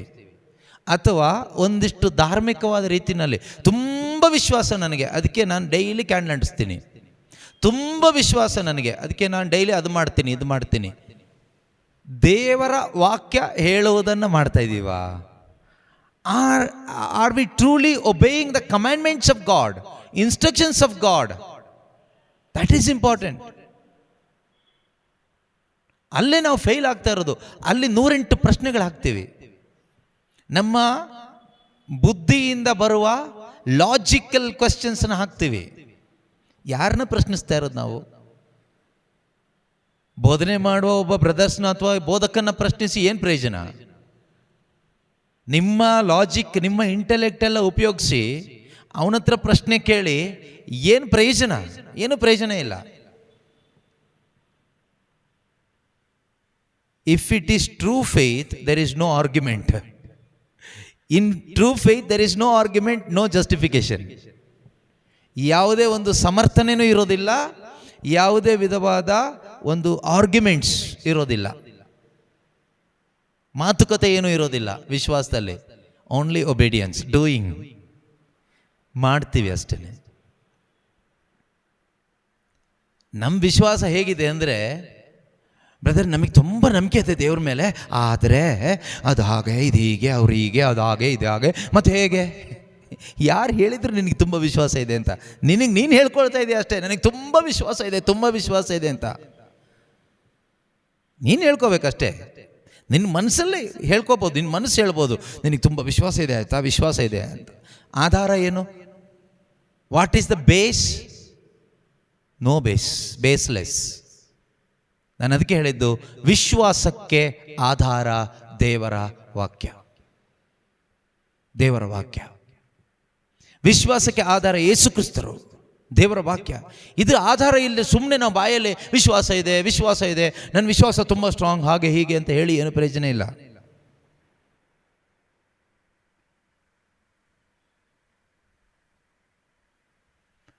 ವಿಶ್ವಾಸ ಕಾರ್ಯರೂಪದಲ್ಲಿ ಅಥವಾ ತ್ಯಾಗದ ರೂಪದಲ್ಲಿ ಇರುತ್ತೆ. ನೀವು ಬೈಬಲ್ನಲ್ಲಿ ಯಾರದೇ ವಿಶ್ವಾಸ ತೆಗೆದುಕೊಳ್ಳಿ. ಈ ಹಿಬ್ರಿಯರಿಗೆ ಬರೆದ ಪತ್ರಿಕೆ 11ನೇ ಅಧ್ಯಾಯ, ಹೀಬ್ರೂಸ್ ಚಾಪ್ಟರ್ 11, ಅಲ್ಲಿ ಅನೇಕ ವಿಶ್ವಾಸಿಗಳ ಬಗ್ಗೆ ಹೇಳಿದ್ದಾರೆ. ಇಲ್ಲೆಲ್ಲ ನಮಗೆ ನೋಡ್ಲಿಕ್ಕಾಗುತ್ತೆ ಅವರು ಮಾಡಿದಂತಹ ತ್ಯಾಗ.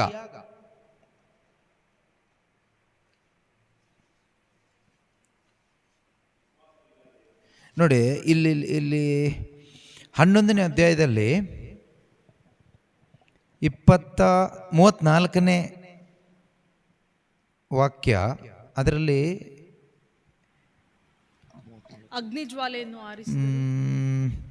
ಇಲ್ಲಿಂದ ಓದಿ. ಕೆಲವರು ಅಂತ ಇದೆಯಲ್ಲ, ಕೆಲವರು ಇದಕ್ಕಿಂತ ಶ್ರೇಷ್ಠವಾದ ಪುನರುತ್ಥಾನವನ್ನು ಪಡೆಯುವ ಉದ್ದೇಶದಿಂದ ಬಿಡುಗಡೆಯನ್ನು ನಿರಾಕರಿಸಿ ಹಿಂಸೆ ಬಾಧಗಳಿಗೆ ತುತ್ತಾಗಿ ಮರಣವನ್ನಪ್ಪಿದರು. ಓಕೆ, ವಿಶ್ವಾಸದ ನಿಮಿತ್ತ, ದೇವರ ವಾಕ್ಯದ ನಿಮಿತ್ತ ಕೆಲವರನ್ನ ಬಂಧಿಸಿದ್ರು, ಆದರೆ ಬಿಡುಗಡೆ ಕೊಟ್ಟರು ಅವ್ರು ಹೋಗ್ತಾ ಇಲ್ಲ. ನಾವು ಇಲ್ಲೇ ಸಾಯ್ತೀವಿ ಅಂತ ಸಾಯ್ಲಿಕ್ಕೆ ತಯಾರಾಗ್ತಾ ಇದ್ದಾರೆ. They were ready to die. ಯಾಕೆ? ಅವರಿಗೆ ಪುನರುತ್ಥಾನದಲ್ಲಿ ನಂಬಿಕೆ ಇತ್ತು. They believed in the resurrection. ಪುನರುತ್ಥಾನದಲ್ಲಿ ನಂಬಿಕೆ ಇತ್ತು. ಅದರಿಂದಲೇ ಅವರು ಬಿಡುಗಡೆಯನ್ನು ನಿರಾಕರಿಸಿ ಹಿಂಸೆ ಬಾಧೆಗಳಿಗೆ ತುತ್ತಾಗಿ ಮರಣವನ್ನಪ್ಪಿದರು. ಇನ್ನೂ ಕೆಲವರು ಹಾಸ್ಯ, ಪರಿಹಾಸ್ಯ, ಏಟುಪೆಟ್ಟು, ಸೆರೆ ಸಂಕಲೆಗಳನ್ನು ಅನುಭವಿಸಿದರು. ಮತ್ತೆ ಕೆಲವರನ್ನು ಜನರು ಕಲ್ಲೆಸೆದು ಕೊಂದರು, ಗರಗಸದಿಂದ ಸೀಳಿ ಸಾಯಿಸಿದರು, ಖಡ್ಗದಿಂದ ಕಡಿದು ಹಾಕಿದರು. ಇನ್ನೂ ಕೆಲವರು ನಿರ್ಗತಿಕರಾಗಿ ಕುರಿ ಮೇಕೆಗಳ ಚರ್ಮಗಳನ್ನು ಒದ್ದುಕೊಂಡು ಅಲೆದಾಡಿದರು. ಬಡತನಕ್ಕೂ ಹಿಂಸೆ ಬಾಧೆಗಳಿಗೂ ಕಷ್ಟ ಸಂಕಟಗಳಿಗೂ ಈಡಾದರು. ಇಂಥವರಿಗೆ ಈ ಲೋಕ ತಕ್ಕ ಸ್ಥಳವಾಗಿರಲಿಲ್ಲ.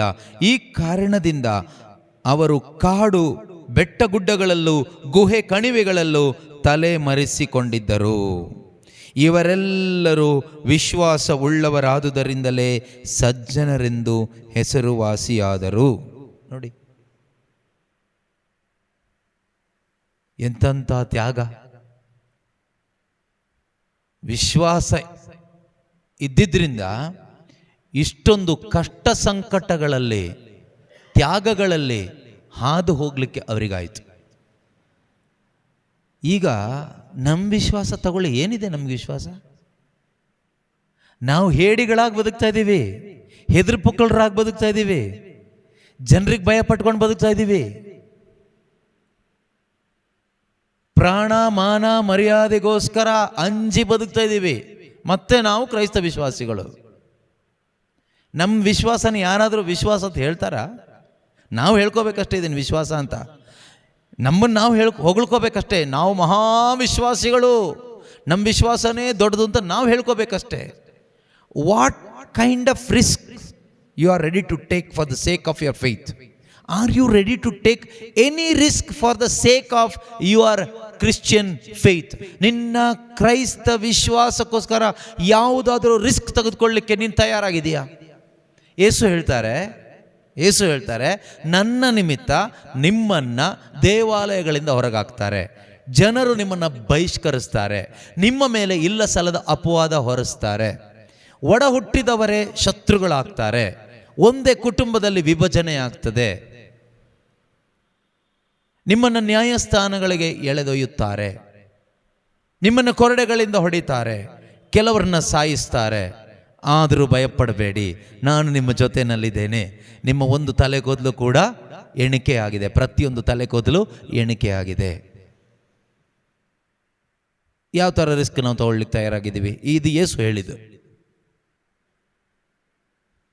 ಇದರಲ್ಲಿ ಯಾವ ರಿಸ್ಕ್ ತೆಗೆದುಕೊಳ್ಳಿಕ್ಕೆ ನಾವು ತಯಾರಿದ್ದೀವಿ? ನಮಗಿದು ಯಾವ ರಿಸ್ಕ್ ಬೇಡ. ನಮ್ಮ ಈ ಪ್ರಾರ್ಥನೆ ಎಲ್ಲ ಓಕೆ, ಬೈಬಲ್ ವಾಕ್ಯ ಕಲಿಯೋದು, ಪ್ರಾರ್ಥನೆ, ಧ್ಯಾನ ಎಲ್ಲ okay, but we don't want to take any risk. ನಿನ್ನ ಜೀವಮಾನದಲ್ಲಿ ನೀನು ವಿಶ್ವಾಸಿಯಾಗಿ ಬದುಕಕ್ಕಾಗಲ್ಲ. ನೀನು ವಿಶ್ವಾಸಿಯಾಗಿ ಬದುಕಬೇಕಾ? You have to take some risk, some rejection, persecution, insults, unjust sufferings,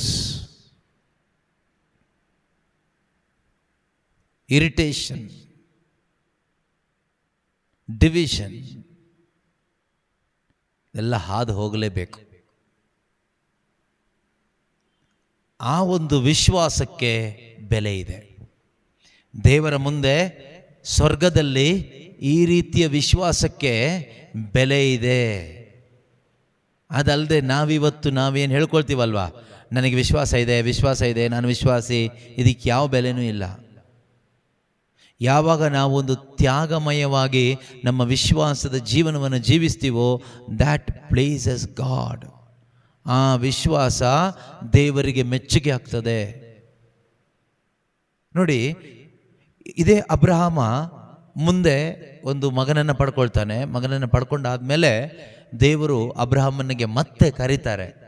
22ನೇ ಅಧ್ಯಾಯ ಆದಿಕಾಂಡದಲ್ಲಿ, ಜೆನಿಸಿಸ್ ಚಾಪ್ಟರ್ 22, ಅಲ್ಲಿ ದೇವರು ಅಬ್ರಹಾಮನಿಗೆ ಕರೆದು ಹೇಳ್ತಾರೆ. ಓದಿ ನೋಡೋಣ, ಜೆನಿಸಿಸ್ ಚಾಪ್ಟರ್ 22 ವರ್ಸ್ 1 ಆನ್ವರ್ಡ್ಸ್. ಅಬ್ರಹಾಮನೇ ಎಂದು ಕರೆದರು. ಈಗೋ ಸಿದ್ಧನಿದ್ದೇನೆ ಎಂದನು. ಆಗ ದೇವರು, ನಿನಗೆ ಒಬ್ಬನೇ ಒಬ್ಬನು ಮುದ್ದು ಮಗನಾದ ಇಸಾಕನನ್ನು ಕರೆದುಕೊಂಡು ನಾನು ತೋರಿಸುವ ಬೆಟ್ಟದ ಮೇಲೆ ಅವನನ್ನು ದಹನ ಬಲಿಯಾಗಿ ಅರ್ಪಿಸು ಎಂದರು. Okay.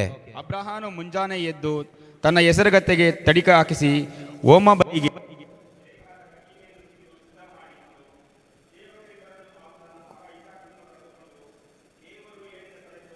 Okay. Praise the lord.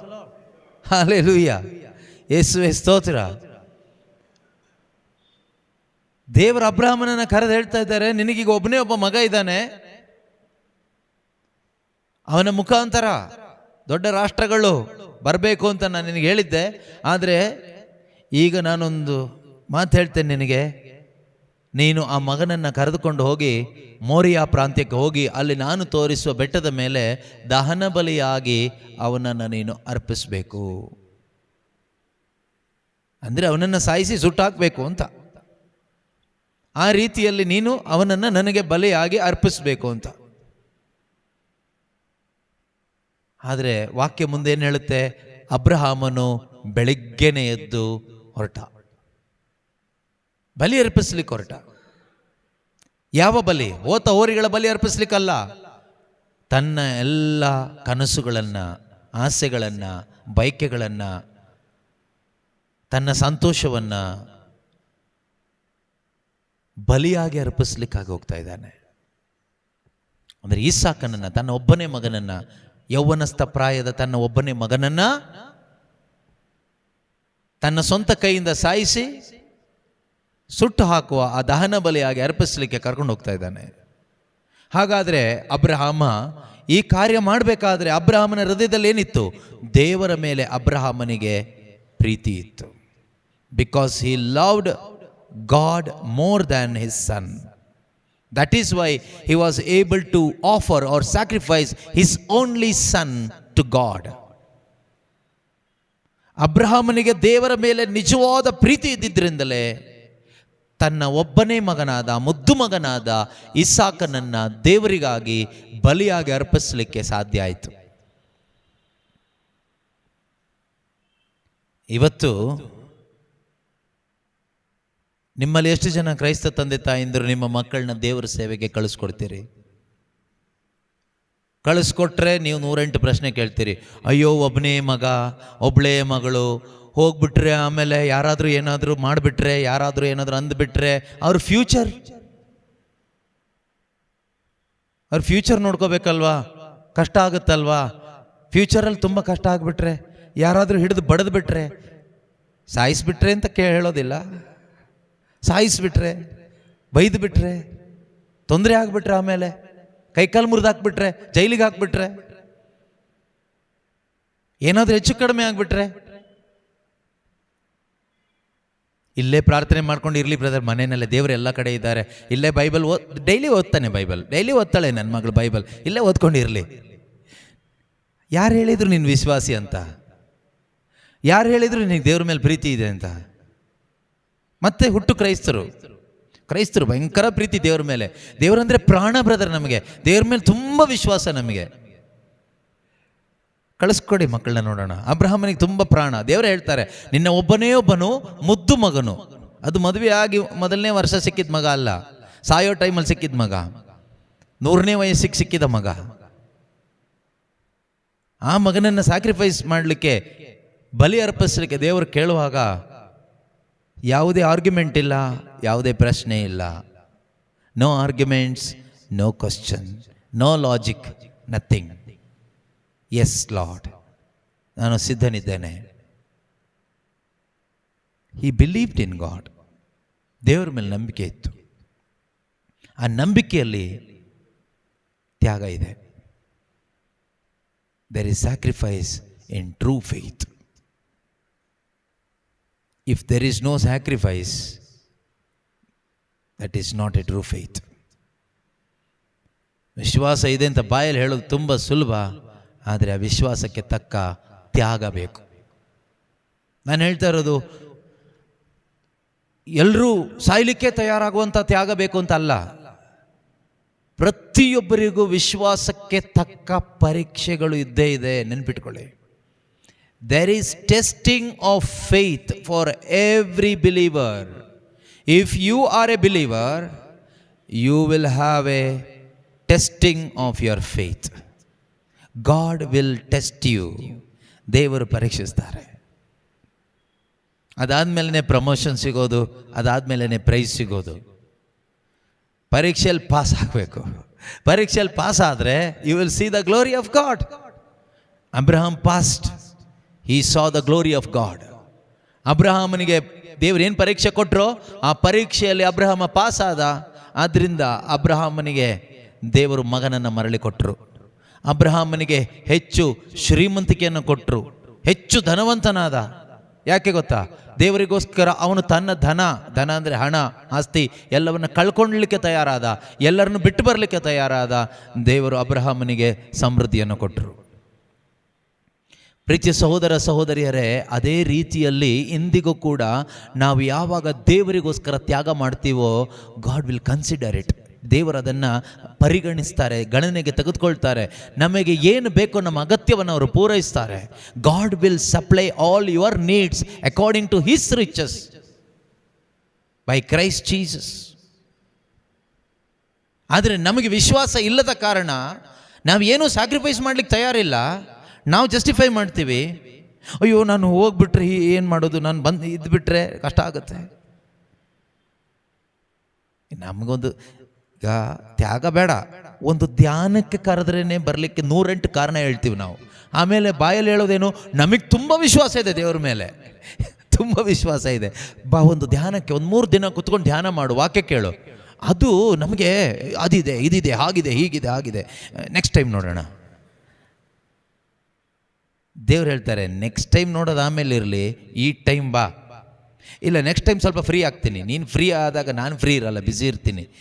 ಈಗ ನಾನು ಫ್ರೀ ಇದ್ದೀನಿ, ನಿನ್ನ ಪರೀಕ್ಷೆ ಮಾಡಲಿಕ್ಕೆ ಬಾ. ನೀನು ಬಂದು ಪಾಸ್ ಆದರೆ ನಿನಗೆ ಪ್ರಮೋಷನ್. ಎಷ್ಟೋ ಜನ ಪ್ರಮೋಷನ್ ಇಲ್ಲ ಜೀವನದಲ್ಲಿ, ಆಧ್ಯಾತ್ಮಿಕ ಜೀವಿತದಲ್ಲಿ ಮೇಲೆ ಬರಲಿಕ್ಕೆ ಆಗ್ತಾ ಇಲ್ಲ. ಯಾಕೆ ಗೊತ್ತಾ? ದೇವರು ನಿನಗೆ ಕೊಡ್ತಕ್ಕಂಥ ಈ ಆತ್ಮಿಕ ಪರೀಕ್ಷೆಯಲ್ಲಿ ನೀನು ಫೇಲ್ ಆಗ್ತಾ ಇದೆಯಾ. ಟೈಮ್ ಇಲ್ಲ, ನಮ್ಮದೇ ಆದ ಕಾರಣಗಳನ್ನ ಕೊಡ್ತೀವಿ. ಇನ್ನು ದೊಡ್ಡ ದೊಡ್ಡ ಕಾರ್ಯ ಕೊಡೋದು ಹೇಗೆ? ಚಿಕ್ಕ ಕುತ್ಕೊಂಡು ದೇವ್ರ ಸನ್ನಿಧಿಲಿ ಕುತ್ಕೊಂಡು ಅವ್ರ ವಾಕ್ಯ ಕೇಳೋ ಅಂಥ ವಿಷಯನೇ ನಮ್ಮ ಕೈಯಲ್ಲಿ ಆಗ್ತಾ ಇಲ್ಲ ಅಂದಮೇಲೆ ಇನ್ನು ನಮಗೆ ದೊಡ್ಡ ದೊಡ್ಡ ಕಾರ್ಯ ಹೇಗೆ ಹ್ಯಾಂಡ್ ಓವರ್ ಮಾಡ್ತಾರೆ ದೇವರು? ಮಾಡಲಿಕ್ಕಾಗೋದಿಲ್ಲ. ನೋಡಿ, ಸಂತ ಪೇತ್ರನು ಬರೆದ ಪತ್ರಿಕೆ 1 ಪೇತ್ರ 1:7 ನಾವು ನೋಡ್ತೀವಿ. First Peter chapter 1 verse 7 onwards. First Peter, first letter of Peter, chapter 1 verse 7. ಪರಿಶೋಧನೆಗಳು ಬಂದೊದಗುವುದು ನಿಮ್ಮ ವಿಶ್ವಾಸವನ್ನು ಪುಟಬಿಡುವುದಕ್ಕಾಗಿಯೇ. ನಶಿಸಿ ಹೋಗುವ ಬಂಗಾರವೂ ಕೂಡ ಬೆಂಕಿಯಿಂದ ಪರಿಶೋಧಿತವಾಗುತ್ತದೆ. ಬಂಗಾರಕ್ಕಿಂತಲೂ ಬಹು ಅಮೂಲ್ಯವಾದ ನಿಮ್ಮ ವಿಶ್ವಾಸವು ಶೋಧಿತವಾಗಲೇಬೇಕು.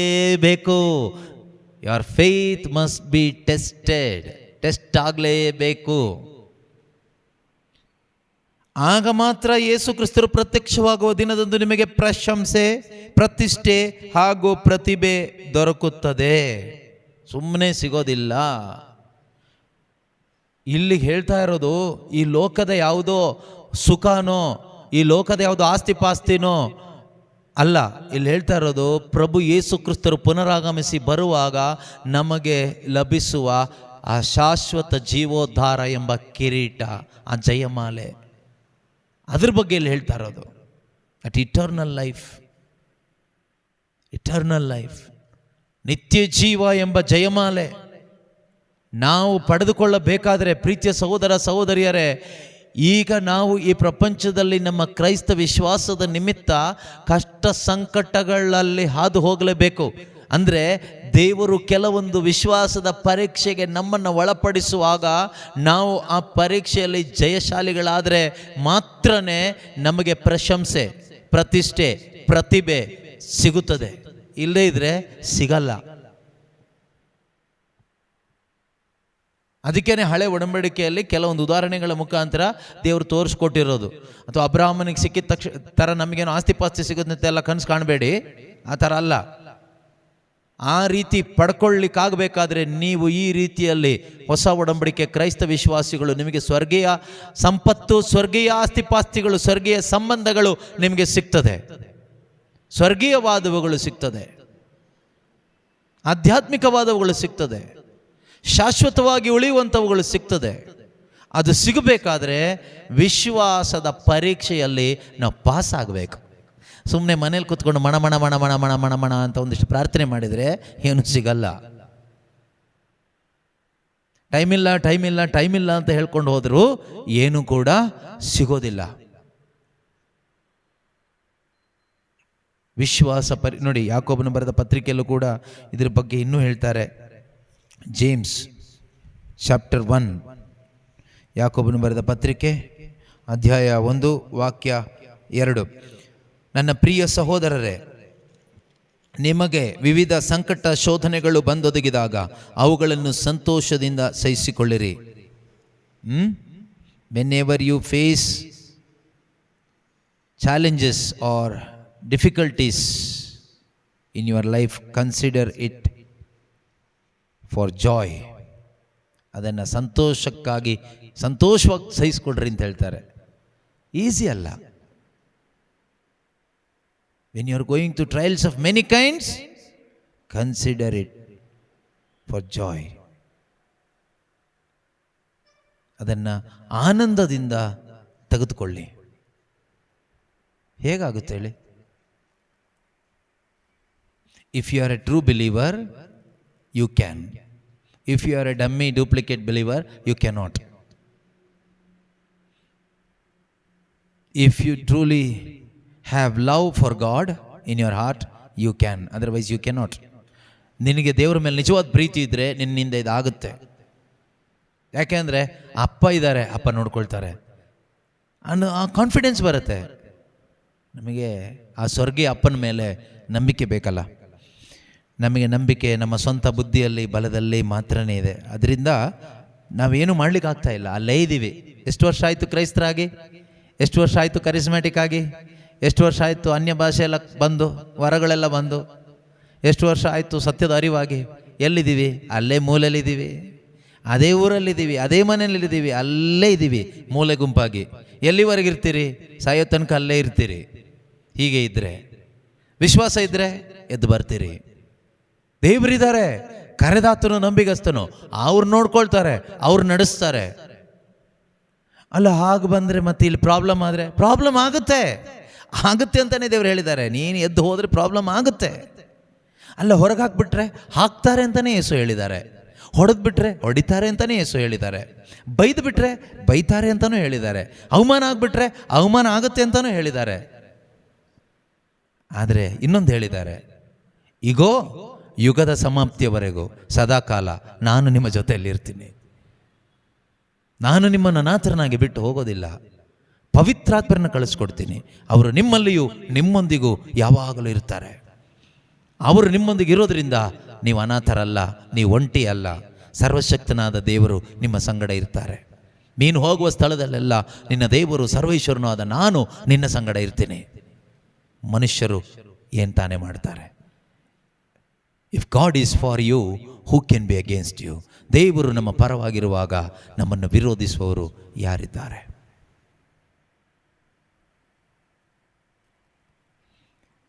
ಓಕೆ, ನನ್ನ ಪ್ರಿಯ ಸಹೋದರರೇ, ನಿಮಗೆ ವಿಧ ವಿಧವಾದ ಸಂಕಟ ಶೋಧನೆಗಳು ಬಂದೊದಗಿದಾಗ ಅವುಗಳನ್ನು ಸಂತೋಷದಿಂದ ಸಹಿಸಿಕೊಳ್ಳಿ. ಇವು ನಿಮ್ಮ ವಿಶ್ವಾಸವನ್ನು ಹೊರಗೆ ಹಚ್ಚಿ ನಿಮ್ಮನ್ನು ದೃಢಪಡಿಸುತ್ತದೆ, ನಿಮ್ಮನ್ನು ಸಹನಶೀಲರನ್ನಾಗಿ ಮಾಡುತ್ತದೆ. ಈ ಸಹನೆ ಸಿದ್ಧಿಗೆ ಬಂದಾಗ ನೀವು ಯಾವ ಕುಂದುಕೊರತೆ ಇಲ್ಲದೆ ಪರಿಪೂರ್ಣರು ಸರ್ವಗುಣ ಸಂಪನ್ನರು ಆಗುತ್ತೀರಿ. ಆಮೇಲೆ 12ನೇ ವಾಕ್ಯ, ಸಂಕಟ ಶೋಧನೆಗಳನ್ನು ತಾಳ್ಮೆಯಿಂದ ಸಹಿಸಿಕೊಳ್ಳುವವನೇ ಧನ್ಯನು, ಅವನು ಪರಿಶೋಧನೆಗಳಲ್ಲಿ ಯಶಸ್ವಿಯಾದ ಮೇಲೆ ಸಜ್ಜೀವವೆಂಬ ಜಯಮಾಲೆಯನ್ನು ಪಡೆಯುತ್ತಾನೆ. ದೇವರು ತಮ್ಮನ್ನು ಪ್ರೀತಿಸುವವರಿಗೆ ಇದನ್ನು ಕಾದಿರಿಸುತ್ತಾರೆ. ಹಲ್ಲೆಲೂಯಾ. ರಿಸರ್ವ್ ಮಾಡಿಟ್ಟಿದ್ದಾರೆ. ಯಾರಿಗೆ ಗೊತ್ತಾ?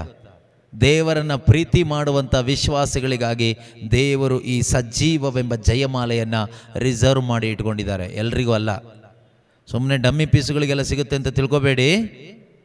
ಇದು ಎಲ್ರಿಗೂ ಅಲ್ಲ, ಇದು ವಿಶ್ವಾಸದ ಪರೀಕ್ಷೆಯಲ್ಲಿ ಪಾಸಾಗುವ ಪ್ರತಿಯೊಬ್ಬರಿಗೂ. ಅದರಿಂದ ಪ್ರತಿದಿನ ನಮಗೆ ದೇವರ ವಾಕ್ಯ ಬೇಕು, ದೇವರ ಜ್ಞಾನ ಬೇಕು, ದೇವರ ಆತ್ಮನ ಬಲ ಬೇಕು.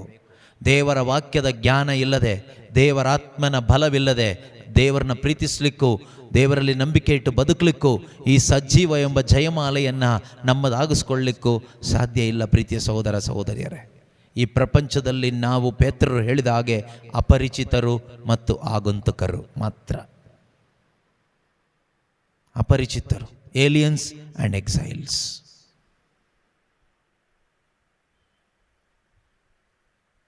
ನಾವು ಸ್ವರ್ಗ ಸಾಮ್ರಾಜ್ಯದ ಪ್ರಜೆಗಳು. We have to live for that world. ಆ ಸ್ವರ್ಗ ರಾಜ್ಯಕ್ಕಾಗಿ ಈ ಭೂಮಿಯಲ್ಲಿ ನಾವು ಬದುಕಬೇಕು. What is our aim? Eternal life, ನಿತ್ಯ ಜೀವ. ಅದಕ್ಕಾಗಿ ಬದುಕಬೇಕು. ಅದಲ್ಲದೆ ಇಲ್ಲಿ ಏನಕ್ಕೆ ಬದುಕೇನು ಪ್ರಯೋಜನ? ಆದ್ದರಿಂದ ಯೇಸು ಸ್ವಾಮಿಯ ಮಾತನ್ನು ನಾವು ನಂಬೋಣ. ನೀವಾದರೂ ಮೊದಲು ದೇವರ ರಾಜ್ಯಕ್ಕಾಗಿ, ಅವರ ಸತ್ಸಂಬಂಧಕ್ಕಾಗಿ ತವಕಪಡಿ ಎಂದು ಯೇಸು ಹೇಳಿದ ಮಾತಿನಲ್ಲಿ ನಂಬಿಕೆ ಇಡೋಣ. ಚಿಂತೆ ಮಾಡಬೇಡಿ, ಭಯಪಡಬೇಡಿ ಎಂದು ಯೇಸು ನಮಗೆ ಹೇಳಿದ್ದಾರೆ. ಕಾರಣ ಅವರು ನಮ್ಮ ಸಂಗಡ ಇರ್ತಾರೆ. He will take care of us. ಅವರು ನಮ್ಮನ್ನು ನೋಡಿಕೊಳ್ತಾರೆ, ಅವರು ನಮ್ಮ ಅಗತ್ಯಗಳನ್ನು ಪೂರೈಸ್ತಾರೆ. ನಾವು ಮಾಡಬೇಕಾಗಿದ್ದು ಒಂದೇ, ಎಲ್ಲ ಸಂದರ್ಭದಲ್ಲಿಯೂ ಅವರ ರಾಜ್ಯಕ್ಕಾಗಿಯೂ ನೀತಿಗಾಗಿಯೂ ತವಕ ಪಡ್ತಾ ಬದುಕಬೇಕು. ಅದರ ಫಸ್ಟ್ ಸ್ಟೆಪ್ ಏನು ಗೊತ್ತಾ? ನಾವು ಮಾಡಿದ ಪಾಪಗಳಿಗಾಗಿ ಪಶ್ಚಾತ್ತಾಪ ಪಡಬೇಕು. ದೇವರೇ, ನಿನ್ನ ಅರಿವಿಲ್ಲದೆ ನಾನು ಬದುಕದೆ, ನಿನ್ನನ್ನು ನಂಬದೆ ನಾನು ಬದುಕದೆ, ಸ್ವಾರ್ಥದ ಜೀವನ ಜೀವಿಸಿದೆ, ಅವಿಶ್ವಾಸದ ಜೀವನ ಜೀವಿಸಿದೆ, ಬರೀ ಚಿಂತೆಯಲ್ಲಿ ಗೊಣಗಾಟದಲ್ಲಿ ನಾನು ಬದುಕದೆ. I am sorry Lord. ಕೇವಲ ಬಾಯಿ ಮಾತಿನ ನಂಬಿಕೆಯಲ್ಲಿ ನಾನು ಜೀವಿಸಿದೆ, ಆದರೆ ಕಾರ್ಯರೂಪದಲ್ಲಿ ನನ್ನ ವಿಶ್ವಾಸವನ್ನು ಪ್ರಕಟಪಡಿಸಲಿಲ್ಲ. ದೇವರೇ, ಇನ್ನು ಮುಂದೆ ನಾನು ನಿನ್ನ ಮಗನಾಗಿ, ನಿನ್ನ ಮಗಳಾಗಿ, ಯೇಸುವೇ ನಿನ್ನ ಶಿಷ್ಯನಾಗಿ, ಶಿಷ್ಯಳಾಗಿ ಈ ಲೋಕದಲ್ಲಿ ಜೀವಿಸ್ತೀನಿ. ಅದಕ್ಕೆ ಬೇಕಾದ ಕೃಪೆಯಿಂದ ನನ್ನನ್ನು ತುಂಬಿಸಿರಿ ಎಂದು ಪಶ್ಚಾತ್ತಾಪದ ಹೃದಯದಿಂದ ಪ್ರಾರ್ಥಿಸೋಣ. ಎದ್ದು ನಿಂತ್ಕೊಳ್ಳೋಣ. ಪ್ರೀತಿಮಯ ತಂದೆಯಾದ ದೇವರೇ, ಈ ಒಂದು ಸಮಯಕ್ಕಾಗಿ ನಿಮಗೆ ಸ್ತೋತ್ರ ಮಾಡ್ತಾ ಇದ್ದೇವಪ್ಪ. ಈ ಒಂದು ಸಮಯದಲ್ಲಿ ನೀವು ಕೊಟ್ಟಂಥ ಈ ಆತ್ಮಿಕ ಸತ್ಯಗಳಿಗಾಗಿ ಸ್ತೋತ್ರ, ಈ ಶುಭ ಸಂದೇಶಕ್ಕಾಗಿ ಸ್ತೋತ್ರ, ವಿಶ್ವಾಸದ ಕುರಿತಾಗಿ ನೀವು ನುಡಿದಂಥ ಪ್ರತಿಯೊಂದು ವಾಕ್ಯಗಳಿಗಾಗಿ ನಾವು ಸ್ತೋತ್ರ ಮಾಡ್ತಾ ಇದ್ದೇವೆ. ವಚನಗಳ ಮುಖಾಂತರವಾಗಿ ನಮ್ಮ ವಿಶ್ವಾಸದ ಜೀವಿತವನ್ನು ಬಲಪಡಿಸಿದ್ದಕ್ಕಾಗಿ ಸ್ತೋತ್ರ. ನಮ್ಮಲ್ಲಿದ್ದಂಥ ಅವಿಶ್ವಾಸದ ಕತ್ತಲೆಯನ್ನು, ಅಜ್ಞಾನದ ಕತ್ತಲೆಯನ್ನು, ಭಯದ ಕತ್ತಲೆಯನ್ನು ಹೋಗಲಾಡಿಸಿದ್ದಕ್ಕಾಗಿ ಸ್ತೋತ್ರ. ನಮ್ಮ ಅಂತರಂಗದಲ್ಲಿ ವಿಶ್ವಾಸದ ಬೆಳಕನ್ನು ಇನ್ನೂ ಅಧಿಕಪಡಿಸಿದ್ದಕ್ಕಾಗಿ ಸ್ತೋತ್ರ ಅಪ್ಪ. ಪವಿತ್ರಾತ್ಮರೇ, ನಿಮ್ಮ ಬಲದಿಂದ ನಮ್ಮನ್ನು ತುಂಬಿಸಿರಿ. ಯೇಸುವಿಗಾಗಿ ಜೀವಿಸಲು, ಶುಭ ಸಂದೇಶಕ್ಕಾಗಿ ಜೀವಿಸಲು, ದೇವರ ವಾಕ್ಯ ಅನುಸರಣೆ ಮಾಡುತ್ತಾ ದೇವರ ಆಜ್ಞೆಗಳಿಗೆ ವಿಧೇಯರಾಗಿ ಧೈರ್ಯದಿಂದ, ಸಂತೋಷದಿಂದ ಜೀವಿಸಲು ಬೇಕಾದ ಕೃಪೆಯಿಂದ ನಮ್ಮೊಬ್ಬೊಬ್ಬರನ್ನು ತುಂಬಿಸಿರಿ ಅಪ್ಪ. ಹಾಲೆಲೂಯಾ. ಯೇಸುವೇ ಸ್ತೋತ್ರ, ಸ್ತೋತ್ರ, ಸ್ತೋತ್ರ. ದಾಹಗೊಂಡು ಕೇಳಿ ಪ್ರಿಯರೇ, ಆಸೆ ಪಟ್ಟು ಕೇಳಿ, ವಿಶ್ವಾಸದಿಂದ ಕೇಳಿ.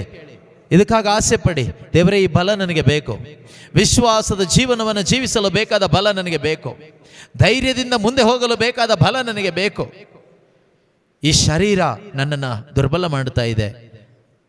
ಈ ಶರೀರದ ಅನೇಕ ಆಸೆಗಳು ಅಡ್ಡಿಯಾಗಿದೆ. ಇದನ್ನು ಜಯಿಸಲು, ಶರೀರವನ್ನು ಜಯಿಸಲು ಪವಿತ್ರಾತ್ಮರೇ ನನಗೆ ಬಲ ನೀಡಿರಿ. ಲೋಕ ನನಗೆ ಭಯವನ್ನುಂಟು ಮಾಡ್ತಾ ಇದೆ. ಈ ಲೋಕವನ್ನು ಜಯಿಸಲು ಬೇಕಾದ ವಿಶ್ವಾಸದಿಂದ ವರದಿಂದ ನನ್ನನ್ನು ತುಂಬಿಸಿರಿ ದೇವರೇ. Hallelujah, hallelujah. ಯೇಸುವೇ ಸ್ತೋತ್ರ, ಸ್ತೋತ್ರ, ಸ್ತೋತ್ರ, ಸ್ತೋತ್ರ. ಯಪ್ಪಾ ತಂದೆಯಾದ ದೇವರೇ, ಈ ಒಂದು ಸಮಯದಲ್ಲಿ ಯಾರೆಲ್ಲ ನಿಮ್ಮ ಆತ್ಮನ ಬಲಕ್ಕಾಗಿ ಕೇಳ್ತಾ ಇದ್ದಾರೋ, ಯೇಸು ನಾಮದಲ್ಲಿ ಪ್ರತಿಯೊಬ್ಬರಲ್ಲಿ ಆ ಬಲ ಸ್ವೀಕಾರವಾಗಲಿ, ಆ ಧೈರ್ಯ ತುಂಬಲ್ಪಡಲಿ. ಎಲ್ಲ ವಿಧವಾದ ಭಯ ಉಂಟು ಮಾಡುವ ಸೈತಾನನ ಕಾರ್ಯಗಳು ಲಯವಾಗಿ ಹೋಗಲಿ, ಎಲ್ಲ ರೀತಿಯ ಟೆನ್ಷನ್ಗಳು ದೂರವಾಗಿ ಹೋಗಲಿ. ಪ್ರತಿಯೊಬ್ಬರು ದೇವರ ವಾಕ್ಯದಲ್ಲಿ ನಂಬಿಕೆ ಇಟ್ಟು ದೇವರ ರಾಜ್ಯಕ್ಕಾಗಿಯೂ ನೀತಿಗಾಗಿಯೂ ತವಕ ಪಡಲು ಬೇಕಾದ ಕೃಪೆ ಉಂಟಾಗಲಿ ಅಪ್ಪ. ಕೇಳಿಸಿಕೊಂಡ ಈ ವಾಕ್ಯಗಳನ್ನು ಕಾರ್ಯರೂಪದಲ್ಲಿ ಮಾಡಲು ಬೇಕಾದ ಜ್ಞಾನ ಶಕ್ತಿ ಪ್ರತಿಯೊಬ್ಬರಲ್ಲಿಯೂ ತುಂಬಲ್ಪಡಲಿ. ಅಬ್ರಹಾಮನಿಗೆ ನೀವು ಮಾತನಾಡಿದಾಗ ಅಬ್ರಹಾಮನು ಅದನ್ನು ಕೇಳಿ ಹಾಗೆ ಬಿಟ್ಟು ಬಿಡಲಿಲ್ಲ, ಅದನ್ನು ಅನುಸರಣೆ ಮಾಡಿದರು. ಅದೇ ರೀತಿಯಲ್ಲಿ ನಮ್ಮ ಪಿತಾಮಹ ಅಬ್ರಹಾಮನಂತೆ ನಾವು ಕೂಡ ಈ ದಿನ ಆಲಿಸಿದ ವಾಕ್ಯವನ್ನು ಕೇಳಿಸಿಕೊಂಡು ಅಲ್ಲೇ ಬಿಟ್ಟು ಬಿಡದೆ ಅದನ್ನು ಅನುಸರಣೆ ಮಾಡಿ ನಿಮ್ಮ ಮೆಚ್ಚುಗೆಗೆ ಪಾತ್ರರಾಗಿ ಜೀವಿಸಲು ಬೇಕಾದ ಕೃಪೆ ಪ್ರತಿಯೊಬ್ಬರಲ್ಲೂ ತುಂಬಲ್ಪಡಲಿ, ತುಂಬಲ್ಪಡಲಿ, ತುಂಬಲ್ಪಡಲಿ ಅಪ್ಪ. ಹಾಲೆಲೂಯ. ಯೇಸುವೇ ಸ್ತೋತ್ರ, ಸ್ತೋತ್ರ, ಸ್ತೋತ್ರ, ಸ್ತೋತ್ರ ಅಪ್ಪ, ಸ್ತೋತ್ರ ಅಪ್ಪ, ಸ್ತೋತ್ರ ಅಪ್ಪ. Hallelujah, hallelujah. ದೇವರು ನಮ್ಮ ಪರವಾಗಿರುವಾಗ ನಮ್ಮನ್ನು ವಿರೋಧಿಸುವವರು ಯಾರು? ಇವೆಲ್ಲವುಗಳಲ್ಲಿಯೂ ನಾವು ಪೂರ್ಣ ಜಯಶಾಲಿಗಳಾಗುತ್ತೇವೆ. We are more than conquerors in all these things. Hallelujah. ಯೇಸುವೇ ಸ್ತೋತ್ರ, ಸ್ತೋತ್ರ, ಸ್ತೋತ್ರ. Who can separate us from the love of Christ? Nothing of this world can separate us from the love of Christ. ಯಾರಿಂದಲೂ ಯಾವುದರಿಂದಲೂ ಕ್ರಿಸ್ತ ಯೇಸುವಿನ ಪ್ರೀತಿಯಿಂದ ನಮ್ಮನ್ನು ಬೇರ್ಪಡಿಸಲು ಸಾಧ್ಯವಿಲ್ಲ, ಇದು ನಿಶ್ಚಯ. Hallelujah, hallelujah, hallelujah. ಯೇಸುವೇ ಸ್ತೋತ್ರ, ಸ್ತೋತ್ರ, ಸ್ತೋತ್ರ. ವಿಶ್ವಾಸದಲ್ಲಿ ದೃಢವಾಗಿದ್ದು ಸೈತಾನನನ್ನು ಎದುರಿಸಲು ಬೇಕಾದ ಶಕ್ತಿ ಒಬ್ಬೊಬ್ಬರಲ್ಲಿ ತುಂಬಲ್ಪಡಲಿ ಅಪ್ಪ. ಕೊನೆಯವರೆಗೂ ಸಾಕ್ಷಿಗಳಾಗಿ ಜೀವಿಸಿ ವಿಶ್ವಾಸದ ಓಟವನ್ನು ಪೂರ್ತಿಯಾಗಿ ಓಡಲು ಬೇಕಾದ ಬಲ ಒಬ್ಬರಲ್ಲಿ ತುಂಬಲ್ಪಡಲಿ ಅಪ್ಪ. ಹಾಲೆಲೂಯ. ಯೇಸುವೇ ಸ್ತೋತ್ರ, ಯೇಸುವೇ ವಂದನೆ. Hallelujah, hallelujah, hallelujah, hallelujah, hallelujah, hallelujah. Yesu ನಾಮದಲ್ಲಿ ಪ್ರಾರ್ಥಿಸ್ತಾ ಇದ್ದೇವೆ ತಂದೆಯೇ.